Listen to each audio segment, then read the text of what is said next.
generation.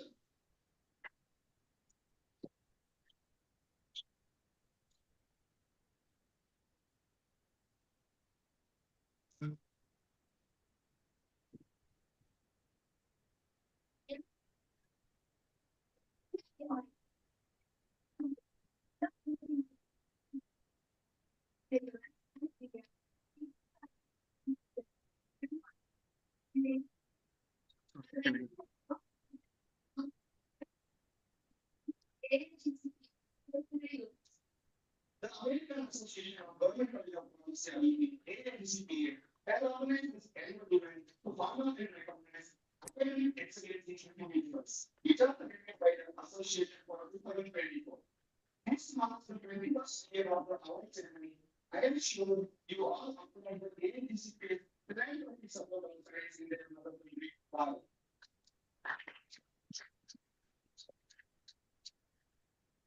Now, I would like to request the dignitaries on the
slide.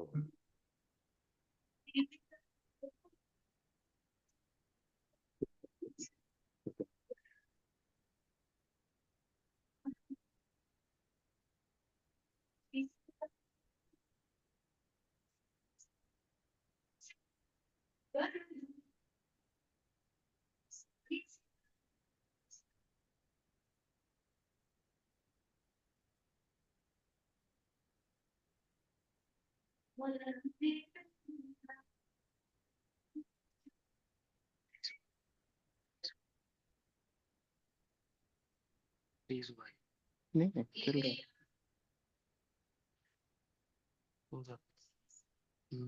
रहा मैं इधर पीछे हाँ पीछे रख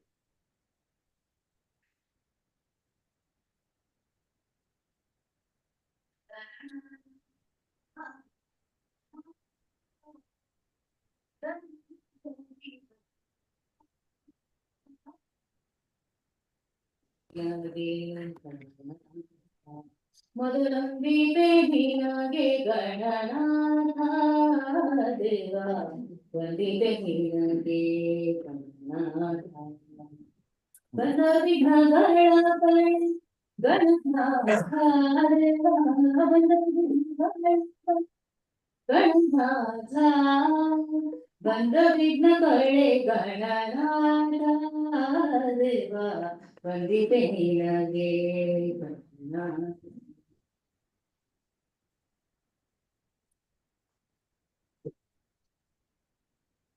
Thank you so much, Vaishnavi. I now invite Dr. Sreedhara Ranganath Pai, class of 2003, pharmaceutical scientist at the USFDA and admired president of AAGCPA, to welcome our guests. Dr. Deshpande, sir. Very good evening, all of you. Welcome to the annual award ceremony, AAGCPA. Before we begin, let's take a moment of silence to honor the memory of late Professor Sarala Thampi, a beloved member of the GCP family. Her dedication to the pharma education will forever be cherished.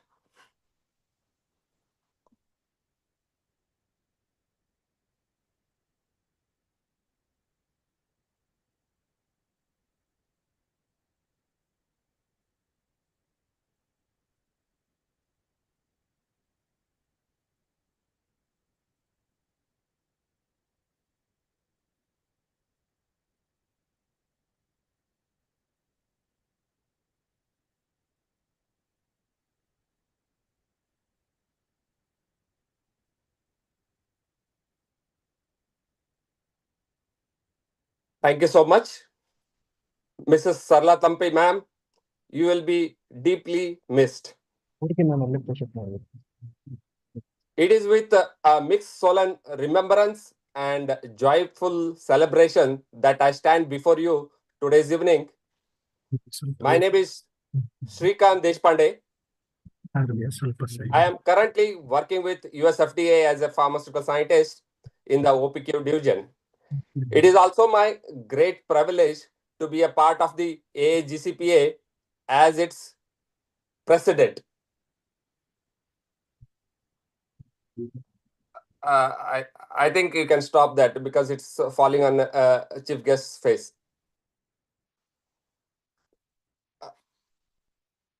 So it's my privilege to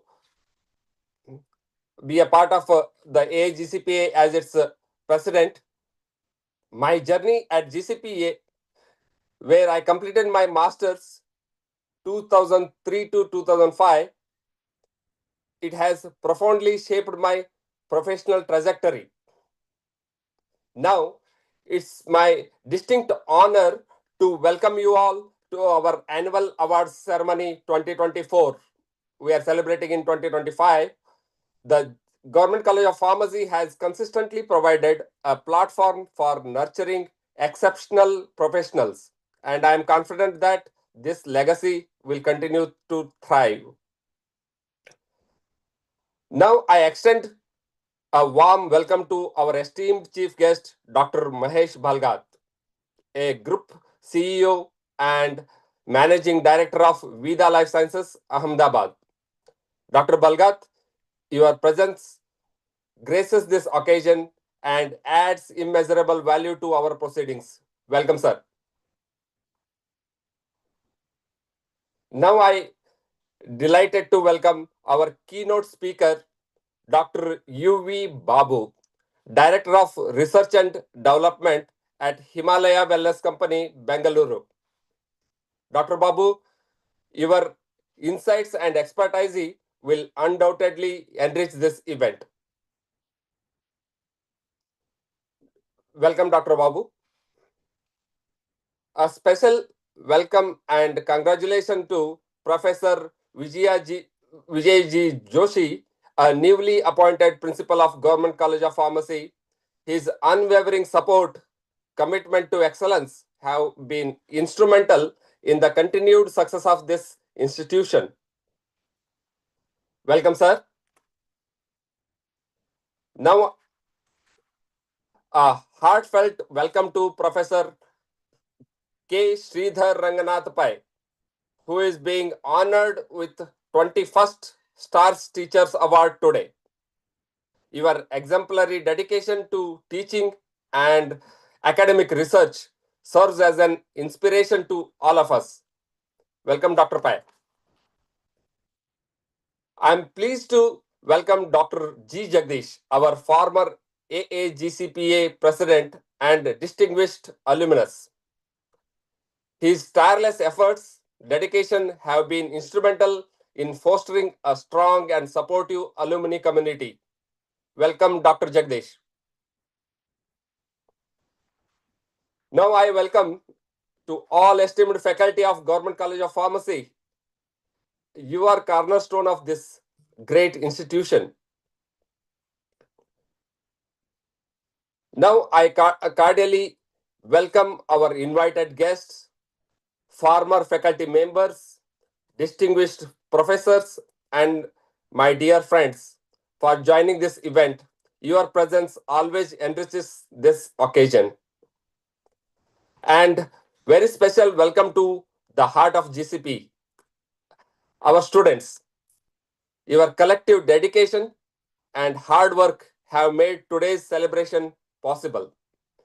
As I look out at you all, I am reminded the 20 years ago, I was sitting where you are today. In fact, standing like a Vishnukant in one of the AAGCPA award functions. So you can guess your future trajectory accordingly. The AAGCPA is committed to supporting you in your journey, providing resources, networking opportunities, and mentorships to help you achieve your full potential. As the saying goes, the best students are not those who memorizes everything, but those who learn to think critically and creatively. You embody the spirit, and GCP make you to do that. And we are incredibly proud of each and every one of you. And finally, I warmly welcome to our AAGCPA members who are joining from US and also all over the world, joining us online. So your virtual presence strengthens our global community. Your continued support and engagement are invaluable to our organization. Thank you one and all. Let's enjoy the wonderful evening.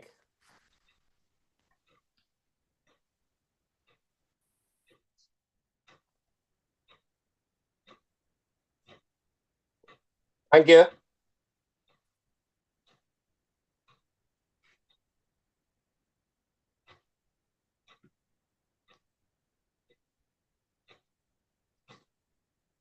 And is young from in 1981. As a senior member of AAGCPA and former director of product development and manufacturing technology at Bristol Myers Squibb, Dr. Karam is uniquely positioned to speak us about the association's scope, objectives, and nearly 4 decades of history in US. Dr. Karam, sir.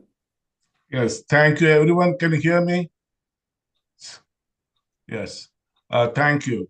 Thanks for the kind introduction. Namaskara from USA to our GCP students, distinguished faculty, staff, and honored guests. Our Alumni Association, AAGCPA, has rich history spanning more than 40 years. It was founded by three eminent scientists, Dr. Satish Pejawar, Dr. Suresh Malikarjun, Dr. Guru Bedkari. Their vision has been carried out forward by many dynamic presidents, including Dr. G. Jagdish, who is there today, Ravindra Kurur, both of whom played critical role in revitalizing the association. Recently, Dr. Shrikant Deshpande, our younger, has taken the helm, leading AAGCPA with a dedicated support of Dr. Prakash Bhagat. They are building upon this strong foundation, further strengthening our alumni community in the United States and developing numerous initiatives to benefit our college, Government College of Pharmacy, GCP. I am here today to outline the scope and objectives of AAGCPA. These are two key components. First, our focus on supporting GCP Government College of Pharmacy, Bangalore, and second, our objective concerning alumni in the United States, Canada, and abroad. First, I'll go over our support to Government College of Pharmacy, Bangalore. AAGCPA is dedicated in enhancing research and education standards at Government College of Pharmacy by supporting staff and students and their research and education pursuits. This support is based on quality of research, proposal, and completed work at the institution. This is very important. We will continue our program awarding research excellence for students and academic excellence for teachers. This is important. This is very critical for boosting the morale and fostering a positive environment for both students and faculty. AAGCPA is committed in providing comprehensive support to GCP students. This is a new program, mentoring program. Our subject matter experts from AAGCPA will provide mentoring for students on their research, academic, and professional needs with a particular focus on postgraduate students. Many senior alumni, including Dr. Pejawar, and current committee members have expressed a strong desire for dedicated students monitoring program. We are pleased to announce that this program will be launched this year with valuable support of eminent Professor N. Udupa. In addition to the mentorship program, we will establish a new scholarship and awards for students. This initiative aims to further motivate students to excel in their studies and academic pursuit. We will organize periodic lectures by industry experts to keep students abreast of the latest developments and trends in pharmaceutical industry. We will facilitate industrial tours to provide students with first-hand information and experience of pharmaceutical manufacturing and pharmaceutical research environment. AAGCPA will offer employment counseling service to guide students in their career planning and job strategies. We will assist in conducting campus interviews to connect graduate students and potential employers. This is vision of our Dr. Shrikant and new committee, and we are fully supportive of them, and we expect very good years to come forward. To further enhance the quality research output at GCP, we respectfully request considering at following. I have worked in pharmaceutical development and manufacturing technology for 30 years, and this is very important. Pharm research should be tailored to address the needs of India while remaining at cutting edge of the respective fields. India is a leader in generic product and API manufacturing. Frequent batch failure and drug product manufacturing, often due to variation within and between the batches, frequently originated from quality of the APIs and the material excipients. We cannot forget the excipients play an important role, especially in solid dosage forms. Characterization of the raw materials beyond pharmaceutical standards is essential. The characterization must include physical properties of the raw materials and API, such as compression profiles, crystalline amorphous part, particle size, and critical analytical techniques. When you are developing a product, you have to find out what is the critical characteristics of the API and the excipient is that particularly influences the quality of the drug product. We believe that the basic pharmaceutical research in these areas need to be introduced and strengthened, and process analytical technologies need to be taught at BPharm level and MPharm level. They are the future and ongoing analytical techniques. The concept of quality of design in API and drug product development should be introduced both at BPharm and MPharm level. Quality by design for API and drug product is well explained in FDA and ICH guidelines and should be incorporated into the curriculum and ask the experts in the pharmaceutical industry and universities and everyone to present the case studies. Now going to the next, what we are going to do for our alumni who are abroad. As part of our mission, AAGCPA will provide support to new alumni arriving in North America to help them to settle down. We also facilitate alumni networking in the United States, Canada, Europe, and around the world. We assist alumni seeking employment in the United States and Canada. We maintain an active WhatsApp platform that promotes inclusivity, cooperation for alumni and their children. We wish our GCP students, staff, and guests of honor Happy New Year 2025. Thank you, Prakash Parab.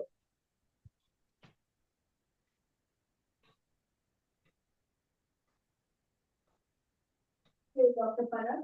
We now turn to Dr. Vatan Kumar from the class of 2004.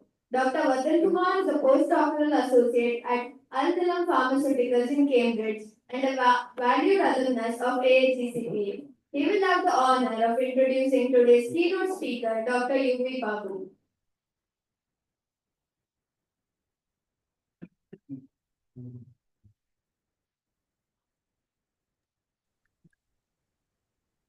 Thank you for your kind introduction. Good evening. It's wonderful to see you all today here. It takes me down the memory lane. It's an immense pleasure to welcome our keynote speaker, Dr. UV Babu. As we gather here to celebrate 21st annual award today, we are privileged to have someone of such a remarkable stature and achievement among us. Dr. Babu is serving as the Director of Research and Development at Himalaya Wellness Company. He obtained his PhD in natural product chemistry from India's one of the premier institutes of India, CDRI Lucknow. As a passionate medicinal chemist, he has published more than 100 publications in the national and international journals in his career spanning 26 years in the pharmaceutical industry. Here are some of his notable achievements which comes under his belt. That is representing India at BioFact, Germany 2012 to introduce organic natural products. He was a moderator of Natural Product Vision Group and led the Indian team in Knowledge Summit between France and India. He is a member of Indian Pharmacopoeia Committee, which undertakes implementation of DNA barcoding of medicinal plants, which helps in authenticating the source of the Ayurvedic medicinal plants, which comes for the optimization of Ayurvedic medicines. He is also a member of advisory committee board of various academic councils in engineering and pharmacy colleges and institutes, namely JSSR Institute of Higher Education, Manipal Education, Sir M. Vishwesvaraya Institute of Technology, Bengaluru, Reva Institute, and PS University, Bengaluru. He is also a guest faculty at Agri-Business Management at Sher-e Kashmir University of Agricultural Sciences and Technology at Jammu. Apart from that, he is adjunct professor at Centurion University and honorary professor at Kumaon University. As well, he is a professor at Kalinga Institute of Technology at Bhubaneswar. He has also a wide collaboration with the different Indian Institute of Sciences at Delhi, Guwahati, Madras, Mumbai, and Mandi to undertake the studies related to herbal sciences, biotechnology, and systems biology. In effort to bridge a gap between industry and academia, he and his team designed a workshop. He and his team designed a workshop for the downstream processing of phytopharmaceuticals, which benefited more than 200 students. Under his guidance, a team of R&D scientists designed a new course named Biotech in Phytopharmaceuticals, at Centurion University, Bhubaneswar. Its first batch of students actually were successfully 100% placed in the pharmaceutical industry. Last but not the least, with the vision of developing evidence-based herbal products in India and global market, he always makes sure to squeeze his time to interact with the farmers and the students. Dr. Babu's insight and experience will undoubtedly inspire and motivate young researchers here to pursue their dream and make a positive impact in society. Please join me in welcoming Dr. Babu. Thank you. Mr. Babu, over to you, sir. Yes, sir.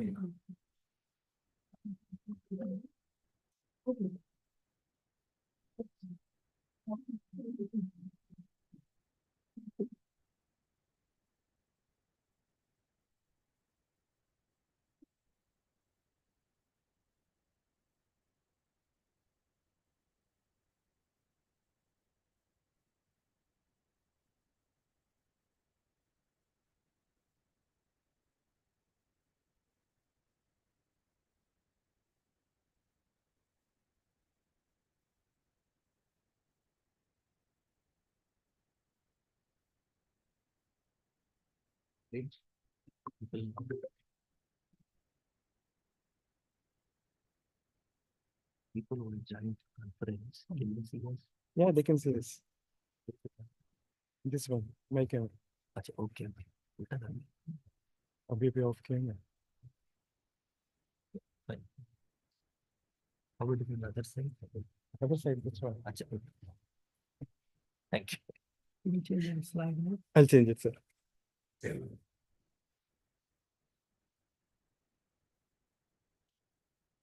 on the light. Good evening, everybody. First of all, I would like to thank the organizing committee for inviting me for this very, very important association. Personally, I have many colleagues in Himalaya who are leading very important positions in our R&D from GCP Alumni. So, very good morning to the US team who are connected. Also, very good evening to all of you. Today, I would like to, put some different aspects of what is growing across the pharmaceutical industry and what India can offer better to the global health. But at the same time, I also try to put how the pharmacy or the pharma students can,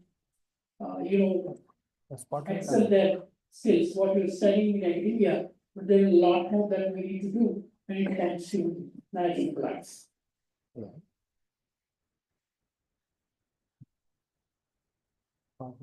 Yeah, basically I'm a medicinal chemist. When I was in CDRI, I worked in the Department of Ocean Development, Government of India, where we were trying to develop drugs from the sea. So that was a huge opportunity. India has a huge large, the coastal area.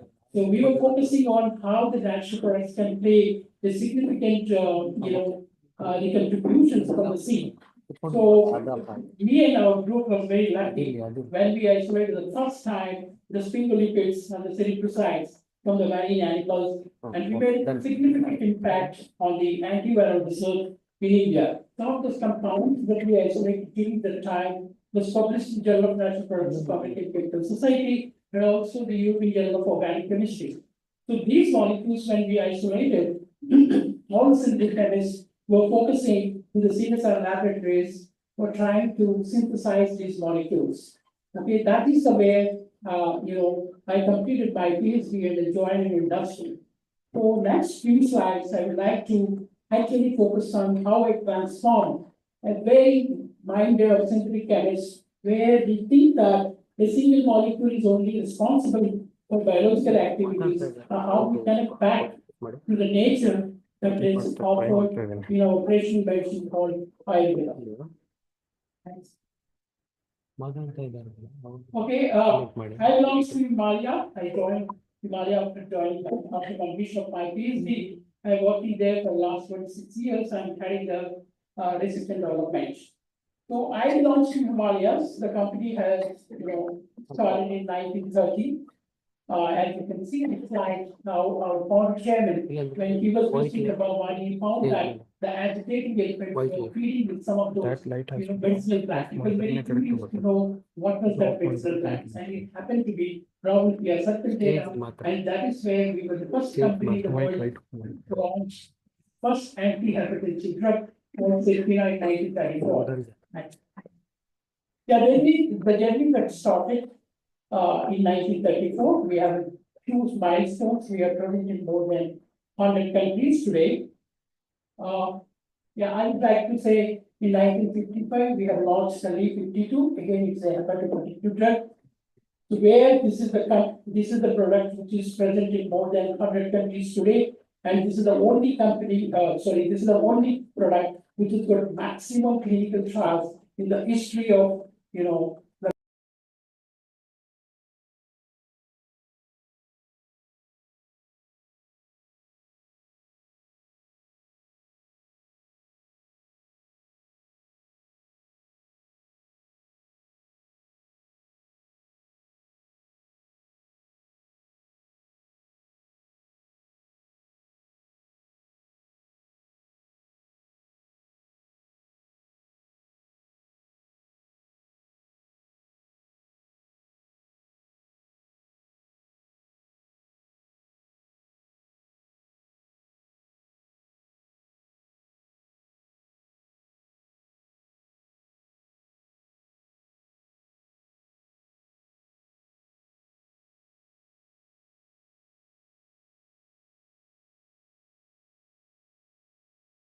yes.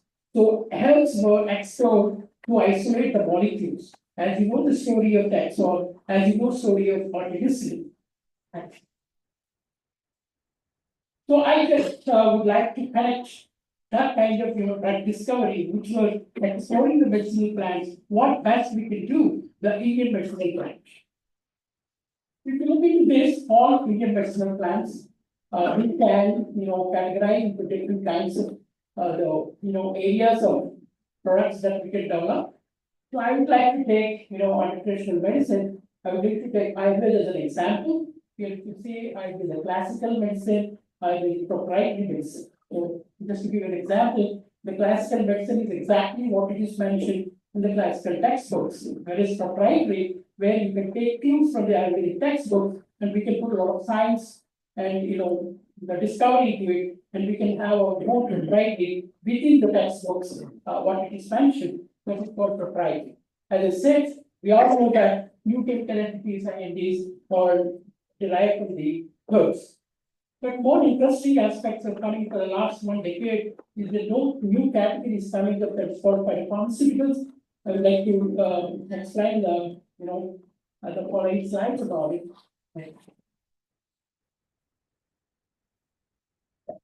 So when you see about the herbs, generally it is a feeling that just you imagine a herb like turmeric, right?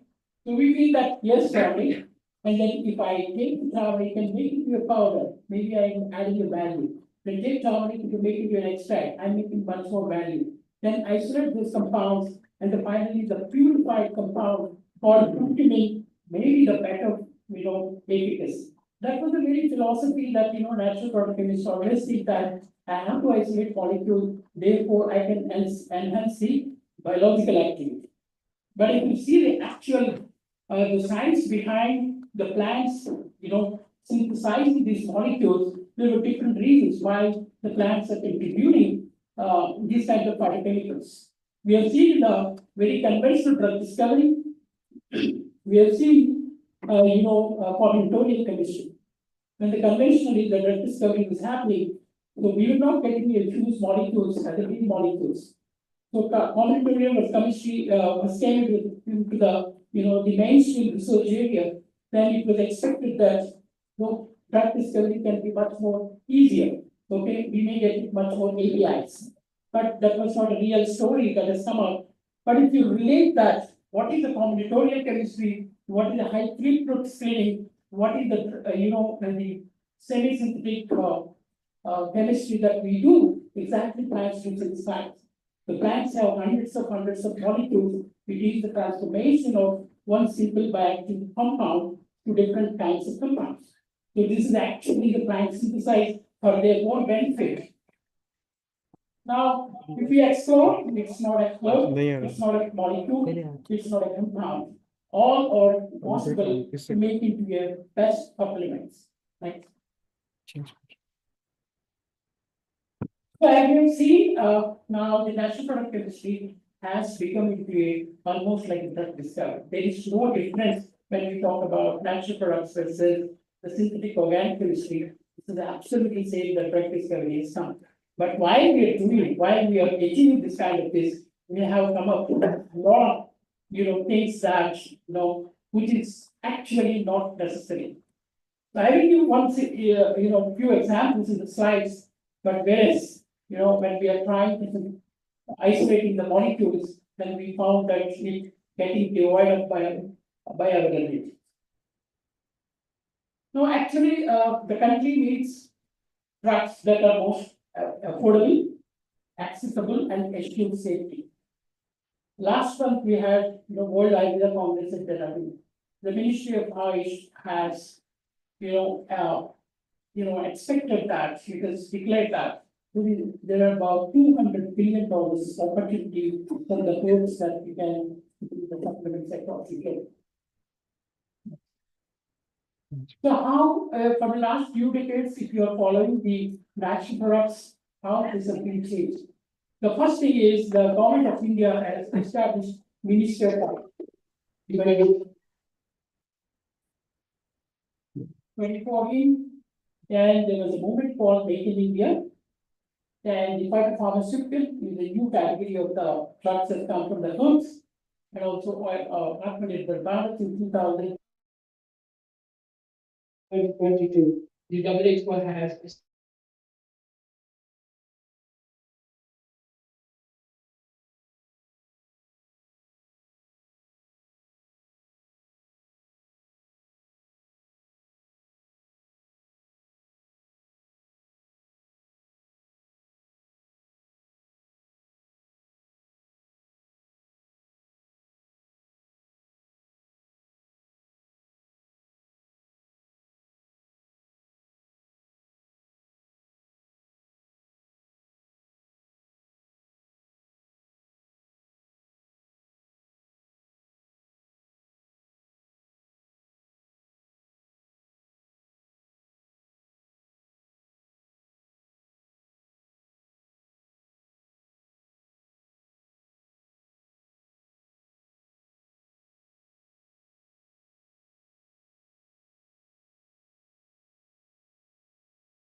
we can make conventional dosage forms without a pharmaceutical excipients.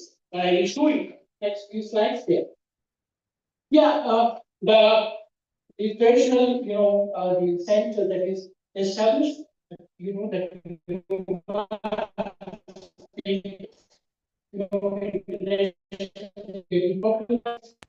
accident from the national,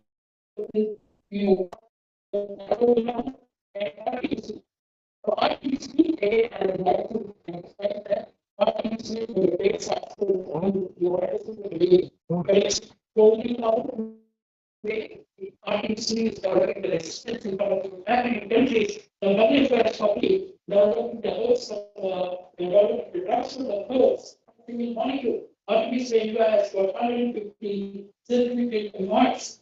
So traditionally, Tunisia has been used as a decoction. So therefore, we need to think about it when we, take the first and the starting material $1 Next. Yeah, this is the classical way of codes that are converted into iron.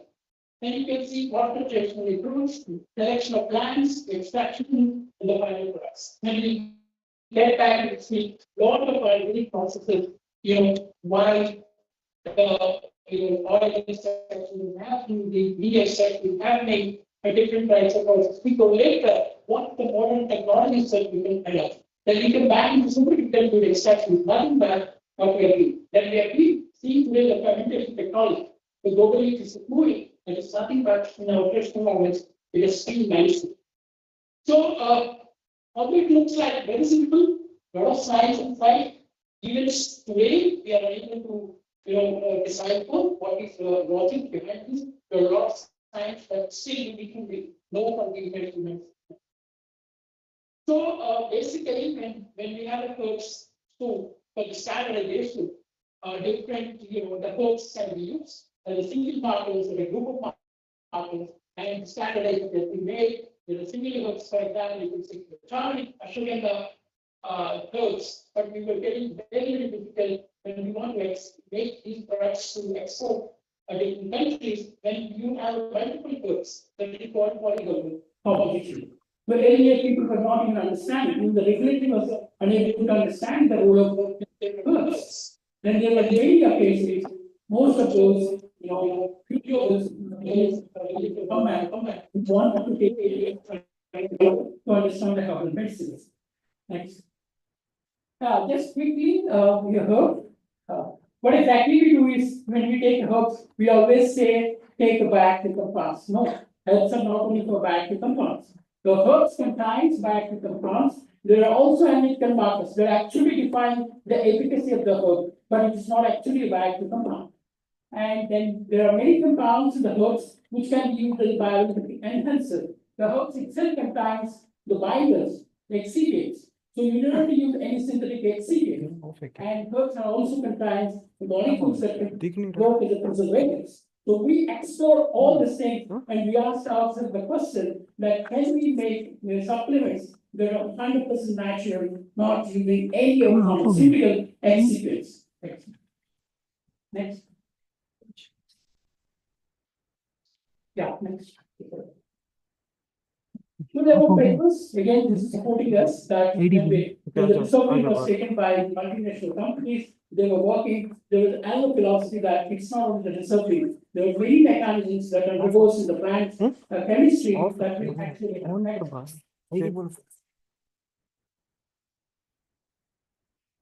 this is what exactly I was saying in the WHO paper, where combination of those molecules actually plays significant role. 830. Yeah. 830. 188. Yeah.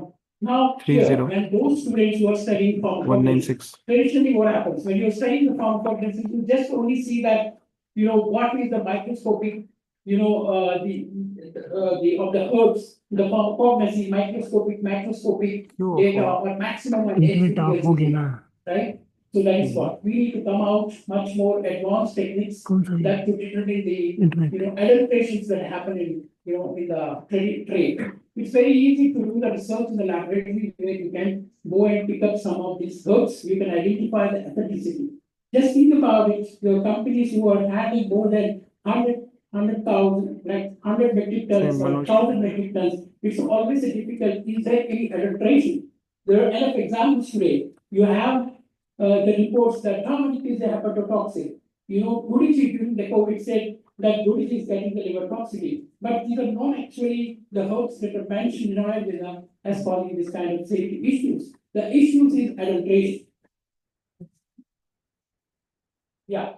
So while we are working that, we understood that for botanists, unfortunately, this discipline is decreasing, like people are not taking, but then botanists, taxonomists, they are important in the natural product industry today, and we found that sometimes it is very difficult even for them to authenticate some of those herbs. So we implemented DNA barcoding technologies.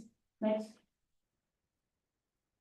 We were the first company in the globe. I can say this: we were the first company in the globe 830. where we have done more than 140 works of DNA barcodes, and we have published the DNA barcode database and database. 188. And we follow exactly the 30. to DNA barcoding. 196. There is nothing else, when we talk to the standards, there is nothing less for the herbal products, and we follow as it is required for growing. Like it's not only pesticides. 241. and herbal, 241. also different types of 646. security parameters that require and follow the pharmaceutical. And exactly that, back end that how the herbs are grown, like good agricultural Always production right for the practices. Next.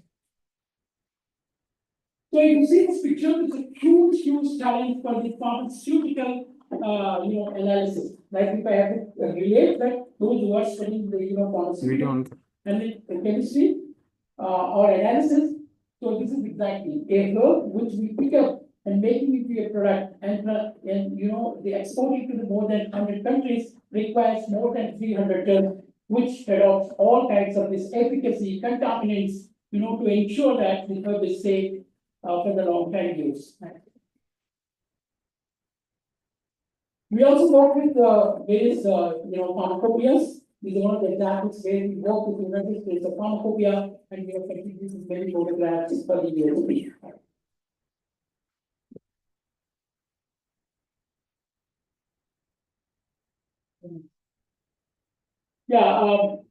Due to time that I'll take only one example, I want to take turmeric. If you take turmeric, you Google it. There are hundreds of biological activities. I don't think you did not find any kind of biological activity that is not reported to turmeric. If it is so, why there is no bulk, I think why there is no drug that is using the turmeric so widely available today. Next.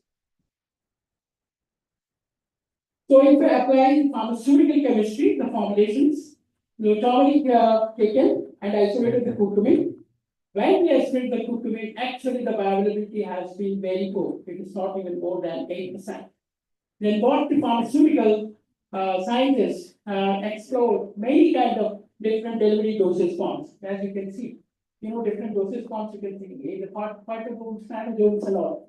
If you look into this, the funding that is given for turmeric to make it bioavailable, it can the millions of dollars that spent in turmeric to make it more bioavailable. Next. And you see hundreds of supplements in the global market, in domestic as well. Of course, you can see a lot of turmeric related this one. Next. Yeah. So when you go to the analytical chemist lab, or you go to the any kind of analysis, when you talk about turmeric, you say curcuminoids. The curcuminoids are 3 compounds. And look at the curcumin. Are these really the curcuminoids that are only active compounds in the turmeric? So we have done a lot of studies on the turmeric, and we also follow the traditional way of looking into what are the processes that are affected in Ayurveda. Then it was very surprised to us the turmeric can act even without curcuminoids, the curcumin. Next. So when you have this LCMS spectrum of turmeric, when you have hundreds of those compounds, how do you ensure that what is that really is active? Is it a compound or is it a process? So what we took is, when we realized that it's not a curcumin that is actually important to turmeric, there are a lot more things that are really important for turmeric. Next. So while we are addressing, it's about 15 years ago, when we are working with the turmeric and like we left the turmeric extracts on the laboratories, right? After a few days, we found really that the turmeric itself is self-granulated. We were amazed at how it took some moisture and it becomes granulated. So we tried to understand that what is exactly that is turmeric, as you already know, the turmeric contains 40 to 50% of its own starch, that is polysaccharides. Then we got an idea that why don't we explore the herbs? Because any of those herbs, the bioactive compounds will not be more than 2 or 3%. That is 80 to 90% of those compounds that are after extraction, it is discarded. So with that challenge, we are trying to get those herbs and explore different plant parts of those herbs. How can I take a binder? How can I take a disintegrant to make sure that I can make a tablets or capsules which are absolutely meeting the pharmaceutical standards of either DT or hardness, but still we can achieve the tablets. We were the first in the United States to launch these kinds of compounds, holding many United States patents and Indian patents, of course. Next. So, for example, if you see the target, here what we have done is, we have taken the curcuminoids, but also we have seen a lot of oil that comes from curcumin. So those compounds called terperones, which are actually responsible to increase the bioavailability of curcumin. We try to make such a precise composition of curcuminoids, turmeric extracts, and terperones that we were the first that we made turmeric tablets without using any synthetic excipients. So then we try to explore this, the knowledge into a series of, at least 2 dozens of pure herbs. We were the first again in the United States to launch all the series of these compounds, and these are 100% natural, these are 100% organic. Next.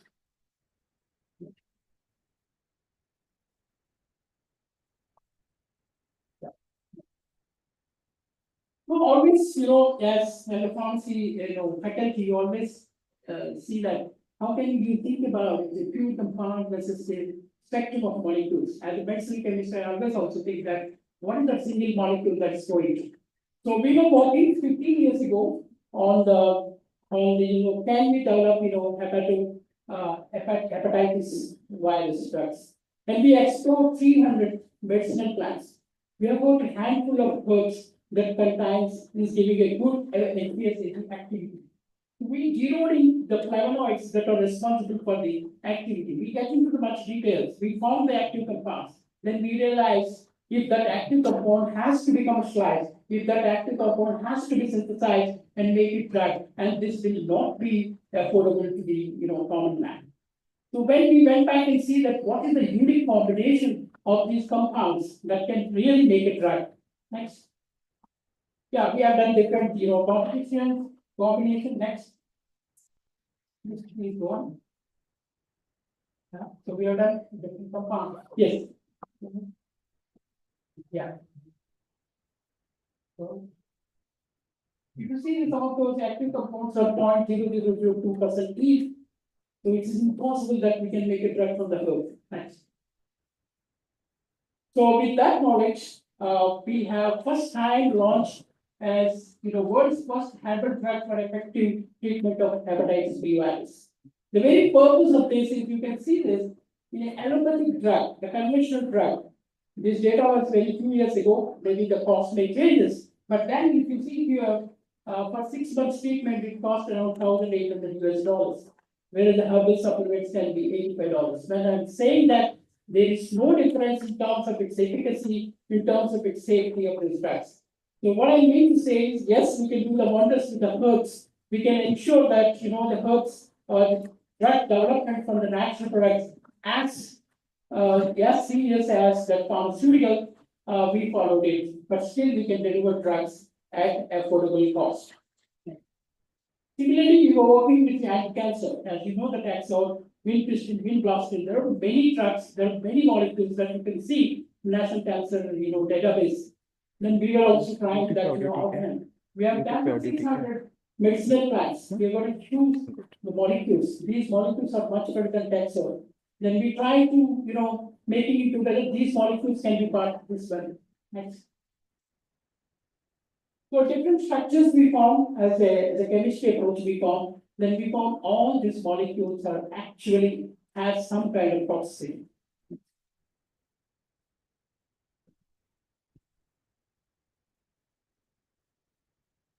Then we thought that it is not a chemotherapy way of looking at it. Actually, herbs knows much more immunotherapeutic way. Then can we work into an immunotherapeutic approach for treating the cancer treatment? And we explored more than 100 herbs, and we found a combination of 2 herbs that can wonders. And then we went on working on this next. Yeah, next.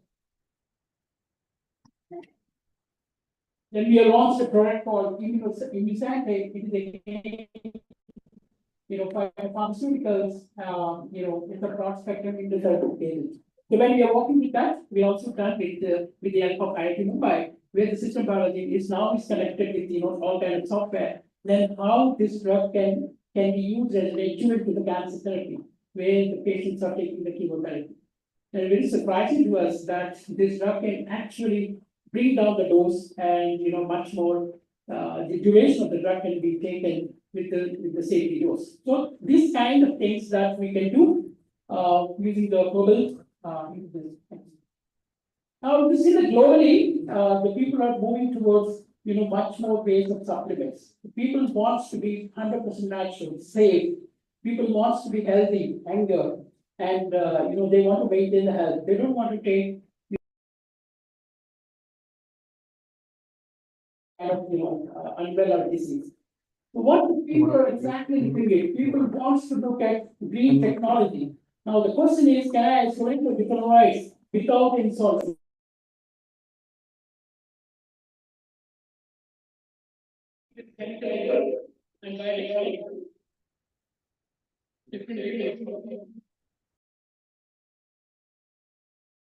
Very good, technologies that we can explore that today. We don't use any solvent, but we can achieve the requirement of phytochemical in our products. Thank you. When you talk about herbs, because I thought this is very necessary to talk about, people think that one herb means the herb that has got its biological activity, therefore you can go and pick up that from the vendor and this is so this one. There is a lot more. The standardization will not happen in the analytical chemistry. The 60% of the standardization ensuring the safety and efficacy comes from the farm. This is one of the examples of regenerative agriculture which we follow across the country. Next. Where we don't use any kind of pesticide, it's absolutely like organic cultivation. And we also have our own goals for this sustainability. For example, all our products are 100% GMO free and biodiversity preserved and 0% deforestation. Yeah. Our target is to achieve 95% of all our global requirement by 2030 using our own regenerative agriculture. So we also do a lot of sustainability initiatives. It's not only just getting from the nature. So we have to give back to the nature. We have to ensure that there is no biodiversity that is actually disturbed. Next. So we work for the care for life, and we do with different communities, and we have been working with whether it's the Western Ghats or it's in the Northeastern. Due to cost at the time, I cannot explain all of this. Yes, next.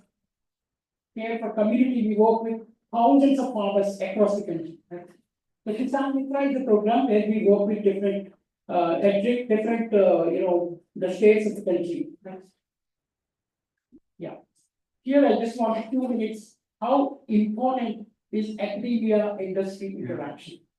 So I've been working in the industry. The first time when I came from CRI to join an industry, I found that in the next few years, actually we don't get enough human potential for the industry. That's in the hurdles.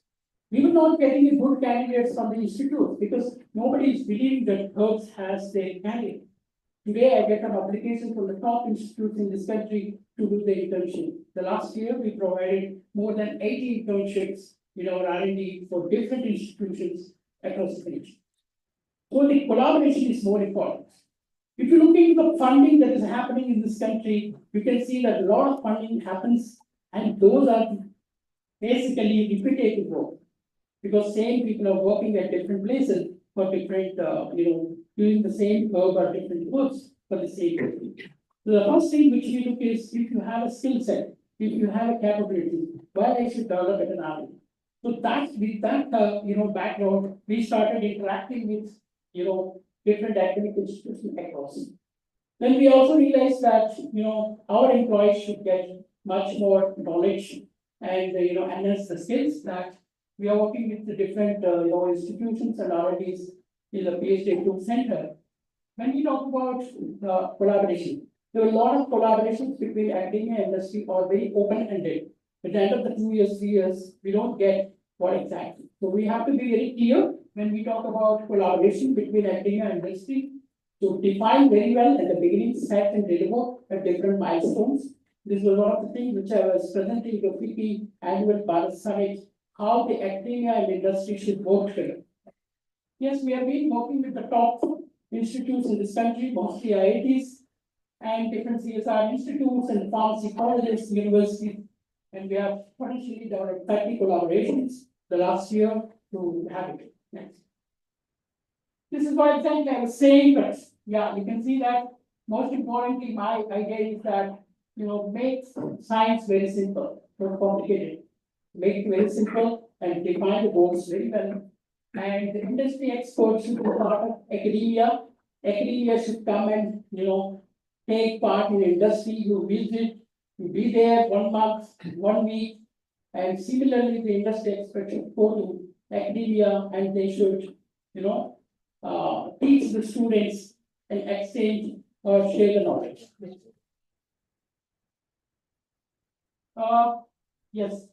So this, when I was interacting with many engineering colleges and the pharmacy students, I realized that, the students coming to the industry lack of many skills. That is not their thing because of the, our curriculum.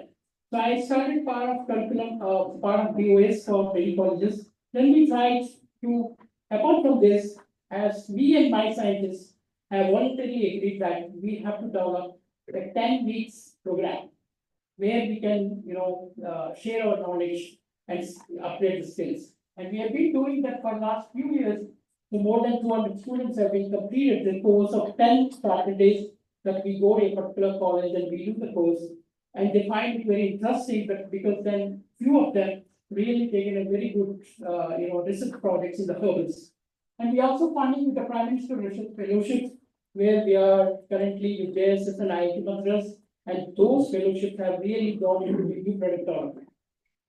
And we also have, working with some institutions, whether it is, the pharmacy students or technology students, and we are trying to, diploma.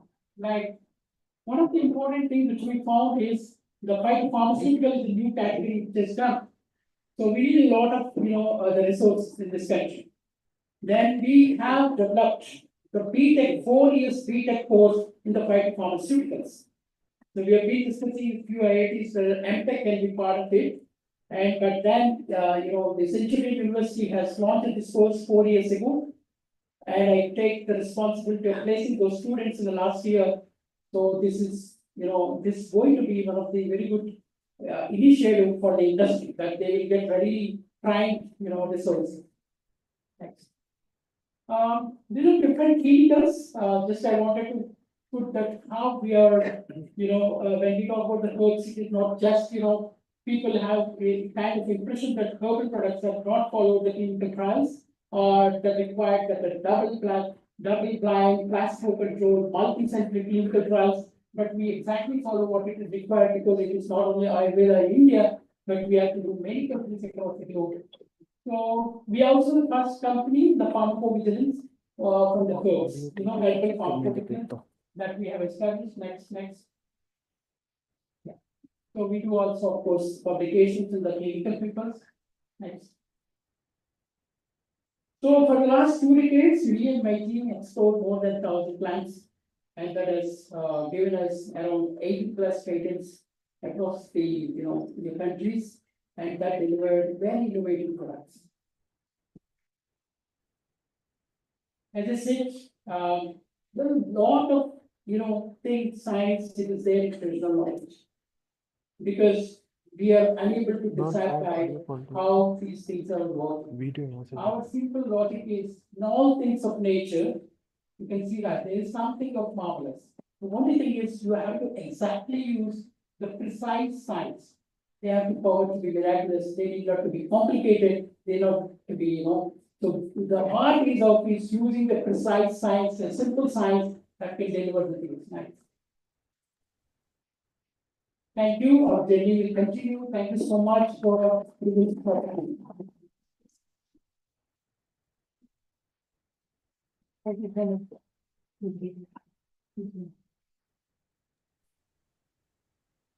Thank you, Dr. Babu, for your inspiring talk. It is really appreciated by one and all. Now, we will move to the central segment of our ceremony, the awards. Dr. G. Jagdish, class of 1970, former president of the AAGCPA, senior expert pharmacologist at the USFDA, and currently distinguished professor, will brief the audience on the inception of the awards and then present the awards.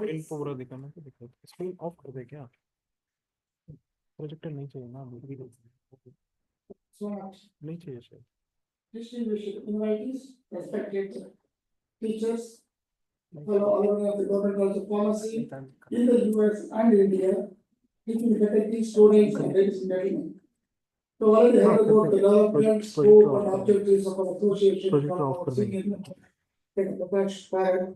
So now I briefly introduce the audience the various categories of awards which have been inserted by the AAGCPA. And also chronicle for these have already been chronicled in our Golden Jubilee souvenir. I written about 2-3 articles about the AAGCPA, the stepping stone, and also the award system, how it was created, starting from its inception, and also how it took the journey. Now, the award system first began with the Navy Forum Merit Scholarship for Community Services for Counseling the Patients in way back in 1994. It was done by the second batch, I think that Madhushi knows his classmate, Manipal, pharmacist in UJC. He is the one who started this patient counseling and was telling me that we should be able to have some students volunteers to go and counsel the patients, elderly persons visiting the old age home. So that started with that one. And then it was followed by in 2003, we had a good celebration at Hotel Woodlands. And it was at the time it was Professor Ranganath was the principal of the College of Pharmacy. And at that time we began instituting these awards. And this was pioneered by Mr. Chandramohan. He was the one who said that this installed for the teachers in the Karnataka, these pharmacy colleges who excelled in not only the teaching but also in the research area. That started from 2004, and it was later it was we keep on adding 2 postgraduate research grants for PG students studying at the GCP was started in 2006, and first we were adding 2 grants given by, of course, there are 4 subjects, but it is actually a classifying 2 people is to get the grants. Then we have one from Dr. That is Second Murthy from Rowan University. That is New Jersey. He added 1 for the pharmacy. Then Dr. Murthy, professor of pharmaceutics at Missouri, is Sydney. He added 1 for the pharmaceutics. And then there was a golden jubilee of Government College of Pharmacy. That was in 2015. We added 2 plus 2 plus 4. That became 8 grants were in place. And then also we added 2 more grants came from recently this year by Dr. Sri Subbaraya and Sri Subbaraya Setty, which I will be going on later after the teacher award and also after the chief guest narration. I'll go back to the next one. Now I'll take the first category, that is now I'll begin with the presentation of the first category of this award system. That the teacher researcher, I could see in this audience the previous recipients. I could see that Udupa is here, and of course I could see that is here, possibly that Prashant Kumar is here. Anybody missing here? The recipients. So how many people are here from the past recipients? We're good to see them. And this is our association believes in quality education and innovative research. Yesterday I had a very nice talk with the commissioner, Mr. Sreedhara, because he invited me to sit during the board meeting, and I was telling him that what is your mission? He was asking me the question that saying since you retired from the PA last year. I said, now I'm a distinguished visiting professor, my main is science philosophy. That means to make India second to none. That means we have your first year research, that is main goal. That is how we excel in our research. More important, because although we know that teaching is an art, but teaching should be combined with the research, more important. A teacher, researcher will do a better job rather than teacher alone. When we were students, we used to have very nice teachers, we should do very good job in everything, but now teaching alone is not sufficient. You have to club teaching with the research, that is more important. And that's what we institute this award.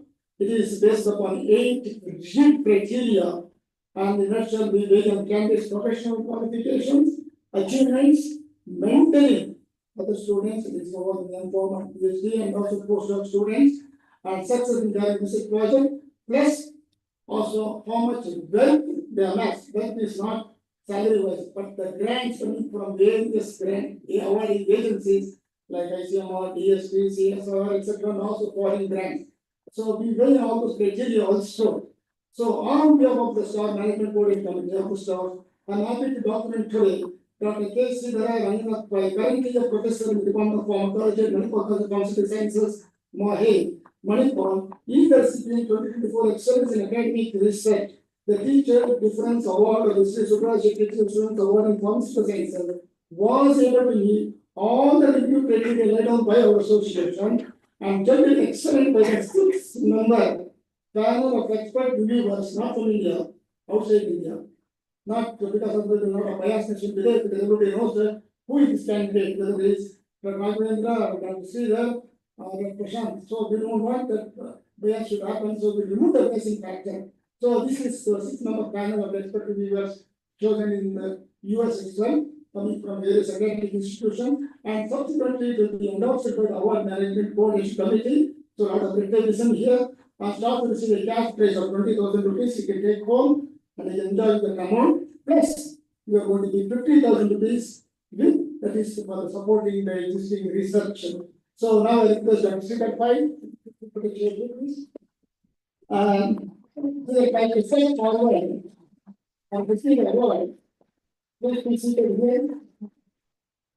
Now, what about candidates' achievements?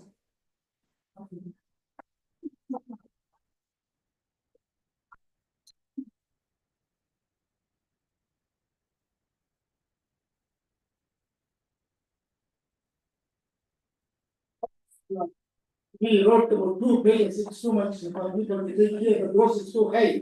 So we also summarize in a nutshell 1 page, which is of course can put in this office. Otherwise, if I put us into this about 1,000 pages document, it's so difficult to go through all the pages. Of course, all the candidates submitted, we should have a dozen applications, no doubt. Every year we receive about 10 to 12 applications, and it was, we have to go through that page by page so that we should not miss anything.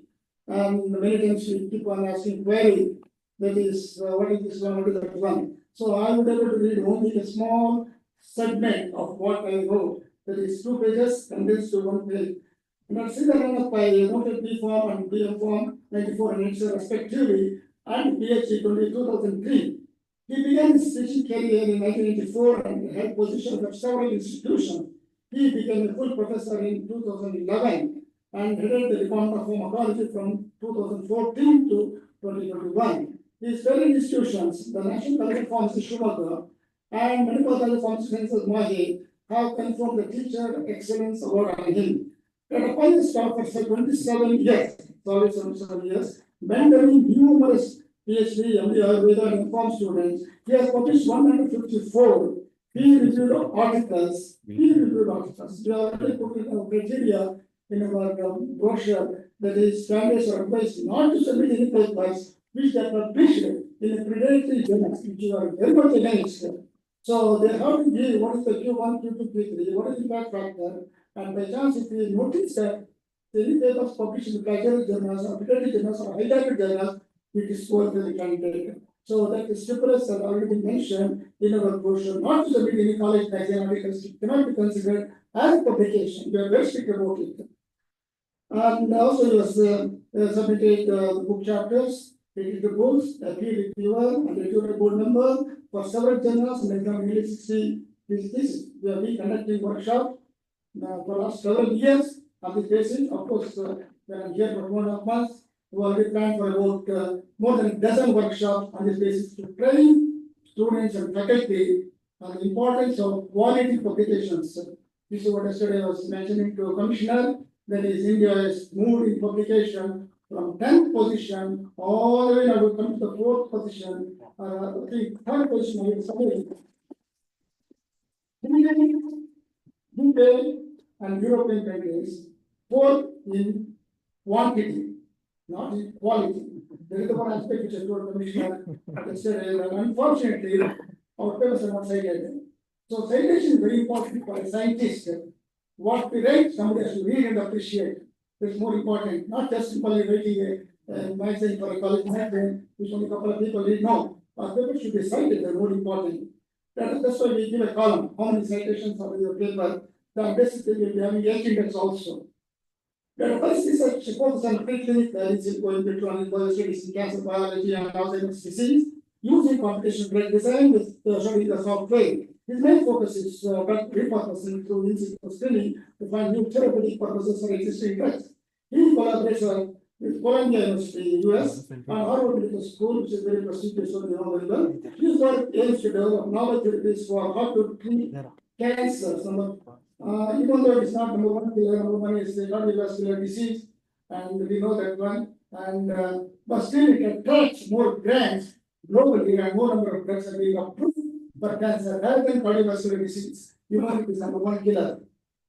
And since 2003, Dr. Pai has consistently received grants to support his research, including an independent international grant from Harvard School worth 8.6 million. 1 million is total 10 lakhs. He manages 4 mega grants, and there is 8.2 million rupees. Over the past years, he has secured, I will go to all of them, A to Z, and finally I come up with the number 38 million rupees so far is a part of the money. Very large of majority out of the house. I should not think that this is something is telling me that he is keeping the money now. He is putting for the lab work from prestigious sources like the Department of Biotechnology, ICMR, and various pharma companies. He holds 2 patents for cis-packing polymer nanoparticles and quercetin analog inhibiting the enzyme. He has numerous honors and awards. The agency recognizes Dr. Pai's contribution to pharmaceutical sciences, to research, mentoring, and community service. His work is expected to inspire and shape the future of pharmaceutical sciences. On behalf of the AAGCPA, we congratulate Sreedhara Ranganath Pai on his remarkable success. Now I request Chief Guest Dr. Mahesh Bhalkar to present momentum and a certificate to Dr. Pai.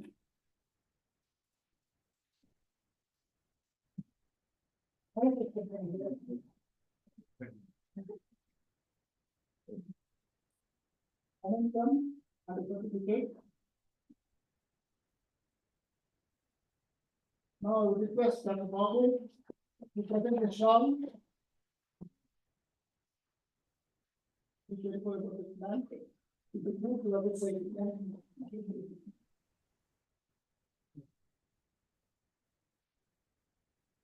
Please take the shawl in.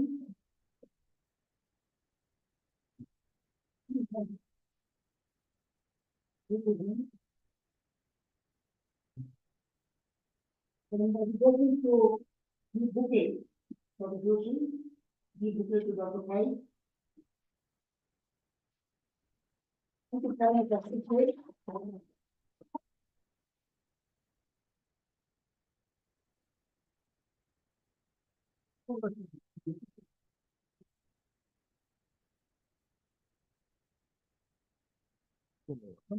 Candidate to have an award system. Now I request we like to make a few words, to speak few words, accepting the award.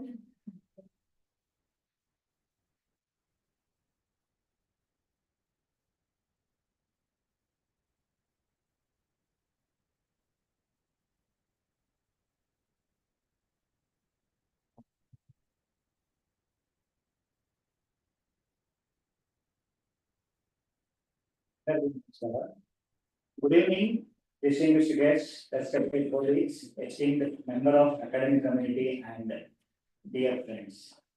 I am deeply honored and humbled to accept this prestigious Star Award 2024 for the teachers for the excellence in academic research, in recognition of merits in academic research and motivating young pharmacy students.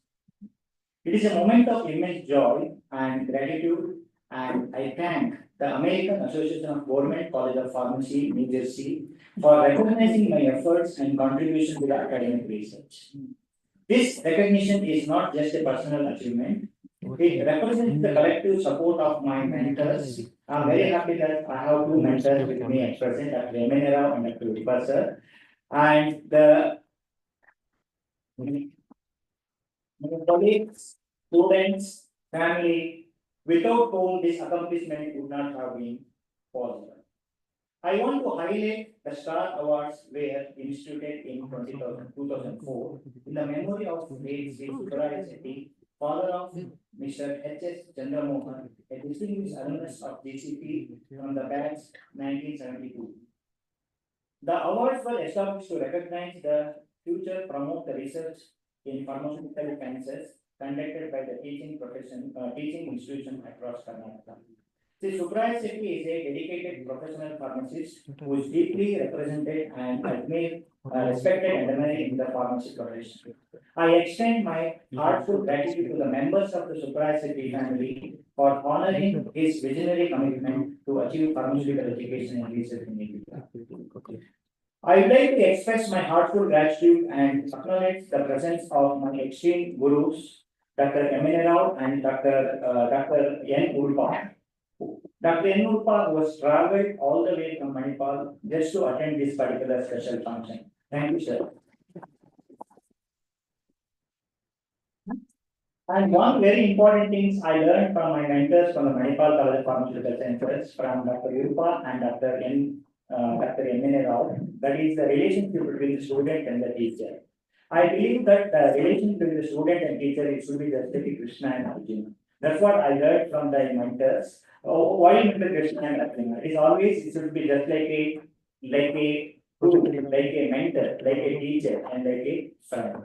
So this philosophy of mentorship, which blends guidance and camaraderie and trust, has been guiding principle of my approach towards the working with my present students. I learned all these ones so that we can have a very good interaction with the students and we can have a very good relation with the students. So what is the advantage of the good relation with the students? As I told you, I tell you in my next part of this series, the very important relation with the student and the teacher is most important. And my research journey begins in 1996 at MPOX Manipal with a very simple research project, that is angiotensin converting enzyme inhibitor from ripe and unripe banana. So under the guidance of Dr. K.V.S.R. Prasad. So what was very simple, I used only a few bananas and actually one enzyme system, that is actually angiotensin converting system. The idea was very simple. But during one of my program at the institute, I had the privilege to meet Dr. G. Jagadish at Manipal, that is way back in the 1996, and sir, who has introduced me by Dr. N. Ulpa. I shared my research topic with him, and our interaction proved a vital moment. Dr. Jagadish not only encouraged me, but also provided a valuable insight and protocols on the AC enzymes research. This was the first time someone truly inspired and motivated me in my aspiration and research. This initial work eventually leads to the publication of my first ever publication in current science. So that was one of the publications, my first publication published in 1999. That is also in the current science, very prestigious Indian journal, it is current science. And making the beginning of my lifelong passion for the scientific inquiry. Thank you, Jagdish sir, for your motivation. And as you know, the education and research are the two sides of the same coin. While education imparts the knowledge, research refines the advanced state. So, as you know, the research, the different approaches are there for the data research, and for the new drug discovery, we will follow the 5 different approaches: blind approach, rational approach, serendipity, molecular modification, and finally the computer-aided drug designs. My present research is on the cancer biology, neurodegenerative disorders, and preclinical pharmacology with a recent emphasis on in silico. I learned the in silico computer-aided related to the computer-aided drug discovery under the guidance of Dr. Eminera, that is way back in the 1995. That time I was not clear, and later on and recently I learned more about this in silico. I would like to I firmly believe that the teacher always remains a teacher, students throughout the life. And we learn many things from our students. If the students are very good, definitely we can update and we can learn many things from our student. For instance, I have one student, I had one student, his name is Dr. Pritesh Bhatt, at present he is a scientist at the Tor Teachers. And I learned the in silico, starting from A to Z, what is talking, what is MD studies, and all those things I learned from my student. I'm very proud to say he was my student and he is actually doing a very good job at particularly in the Strategies software, Strategy company in silico. So this is a continuous lifelong process, and through him I could publish many papers in my journal. So I owe my success to the guidance of inspiration of many mentors. Dr. P. Naik from the Kuyempu University, Vasant Kumar Pai, Satish Kumar Setty, ML Vijay Kumar from Shimoga National College of Pharmacy, and Dr. Mallikarjun Rao, Gopalan Kuti, Ravindranath Shanbog, Dr. Unni Krishnan, and of course I told about Dr. M.N. Rao, and we had Dr. A.R. These are my mentors where I trained under their guidance. The encourage from my supportive colleagues from the National College of Pharmacy and also Manipal College of Pharmaceutical Sciences, the enthusiasm of my students who continuously push me to explore new horizons, my family, and your unwavering belief in me being my greatest source of inspirations. I remember one Shubhasita at this particular point. Akasha patitam toyam yata gacchati sagara sarvadeva namaskara keshavam pratigacchati. So just as a water that falls from the sky flow towards the ocean, similarly all the form of worships offered to the god ultimately reach to the Lord Krishna or Shiva. So research is just like a vast ocean where there is no idea is too small. Just as the water falls from the sky, eventually reaches the ocean. Similarly, all the research, regardless of the scale, ultimately contribute to the vast ocean of knowledge. There is no such thing as a small and big research. Every drop, like every area, plays a role in expanding our ocean of discovery. In conclude, on the auspicious days of Vaikuntha Ekadasi, I accept this honor with the gratitude and commitment to the advance for the frontier of knowledge. I thank you once again, organizers, again for these recognitions, and I am deeply grateful and inspired to be part of this vibrant academic community. Thank you very much.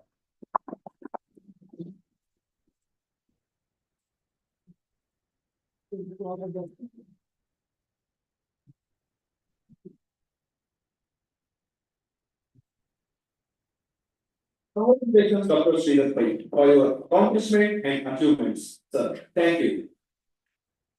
Continuing with the award ceremony, I would now like to request Dr. Shivshankar Khanapur, class of 2005, Director, Radiochemistry Core Facility and Assistant Professor of Radiology and Medical Imaging, School of Medicine, University of Virginia, to introduce today's guest of honor, Dr. Mahesh Balkar.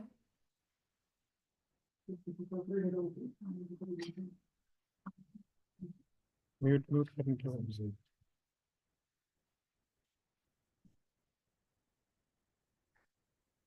Good evening to everyone. Am I audible?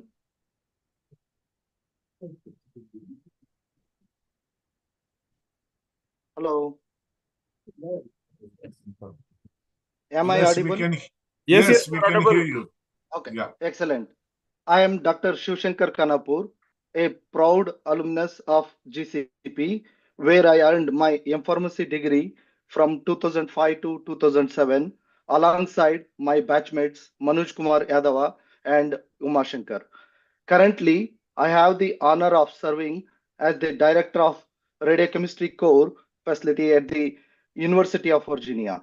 In this role, I contribute to advancing research and development in the dynamic field of radiochemistry. Ladies and gentlemen, esteemed guests, respected teachers and colleagues, it is with great pleasure that I join you virtually today to introduce a remarkable leader in the pharmaceutical and biotechnological fields, Dr. Mahesh Balgat, the Group CEO and Managing Director of VIDA, Dr. Balgat's visionary leadership has been instrumental in steering the company through extensive growth and innovation.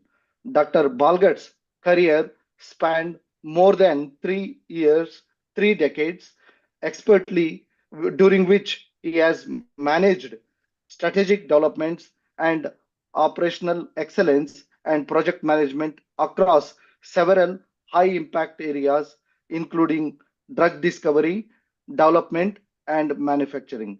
He has held pivotal roles at leading organizations such as Syngene International, Sanofi, and Monsanto, where his contributions have significantly advanced the fields of vaccines and biotherapeutics. With a foundational education in pharmaceutical sciences from the University of Bombay and a PhD in medicinal chemistry from the University of Utah, the Dr. Balgat's academic achievements set the stage for a career distinguished by both leadership and scholarly recognition, such as the Best Research Presentation Award during his doctoral studies in the United States. Dr. Balgat, before his role at Veda, Dr. Balgat led as the COO of Syngene International, managing a vast team of over 8,000 staff and driving forward the capabilities in discovery and manufacturing. His leadership has not only propelled his companies to new heights, but also fostered significant innovation in agricultural, biotechnology, and healthcare. As I speak to you from this virtual platform, Dr. Balgat is there with you, ready to share his extensive knowledge and insights. His profound understanding of our industry's challenges and his strategic foresight are truly inspirational. Please join me in extending a warm welcome to Dr. Mahesh Balgat. Dr. Balgat, the stage is yours. Thank you.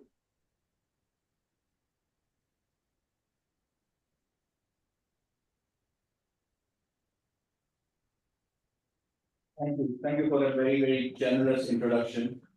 I'm delighted to have so many of you here in the room and several of you joining us online. For all of you joining us online, I believe you're all on the East Coast.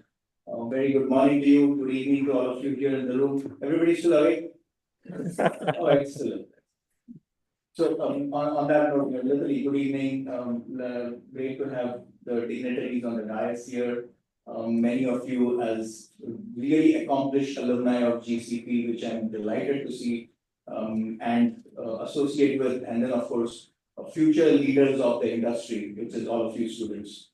So I'm delighted that you've invited me here as the chief guest for this function. It's very good to see such a function happening and the contribution that's coming from the alumni for GCP. I come from another CP. I come from BCP, but I did my graduation in Bombay College of Pharmacy, and then I went to the US and did my PhD at the University of Utah.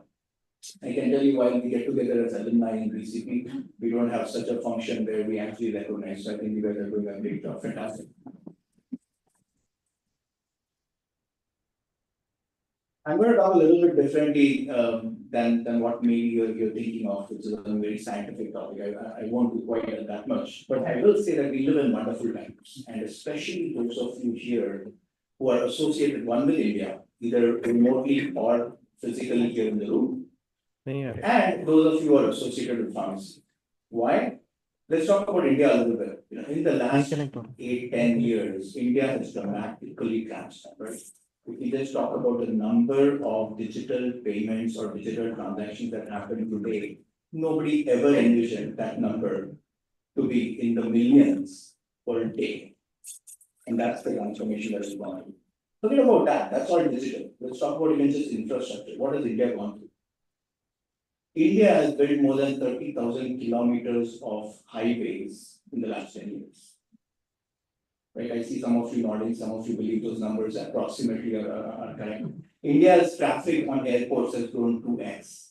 India has still advanced their airports to where there are more terminals, more opportunities for us to travel painlessly. India has spent more than 7 lakh crores just building the railway spending of India. So India is definitely in a great place right now. India's life expectancy actually has been going up, thanks to medicine, thanks to pharmacists. India's median age today is 28.7, one of the most best demographics that we have in the world. Let's compare with our friendly neighbor China. It's about 38.4, almost a 10-year difference. US 38.5, UK 40.6, Japan 48.6. We are a very, very, very young nation, which means what? We have lots of opportunity that we can bring and leverage. Let's talk about pharmacy of the world as India. How many of you believe and have heard this phrase, India is the pharmacy of the world? Excellent, almost all of you. Well, I don't need to say more, I can stop. But you know why is it believed to be the pharmacy of the world? It's because we are third in our volume of production.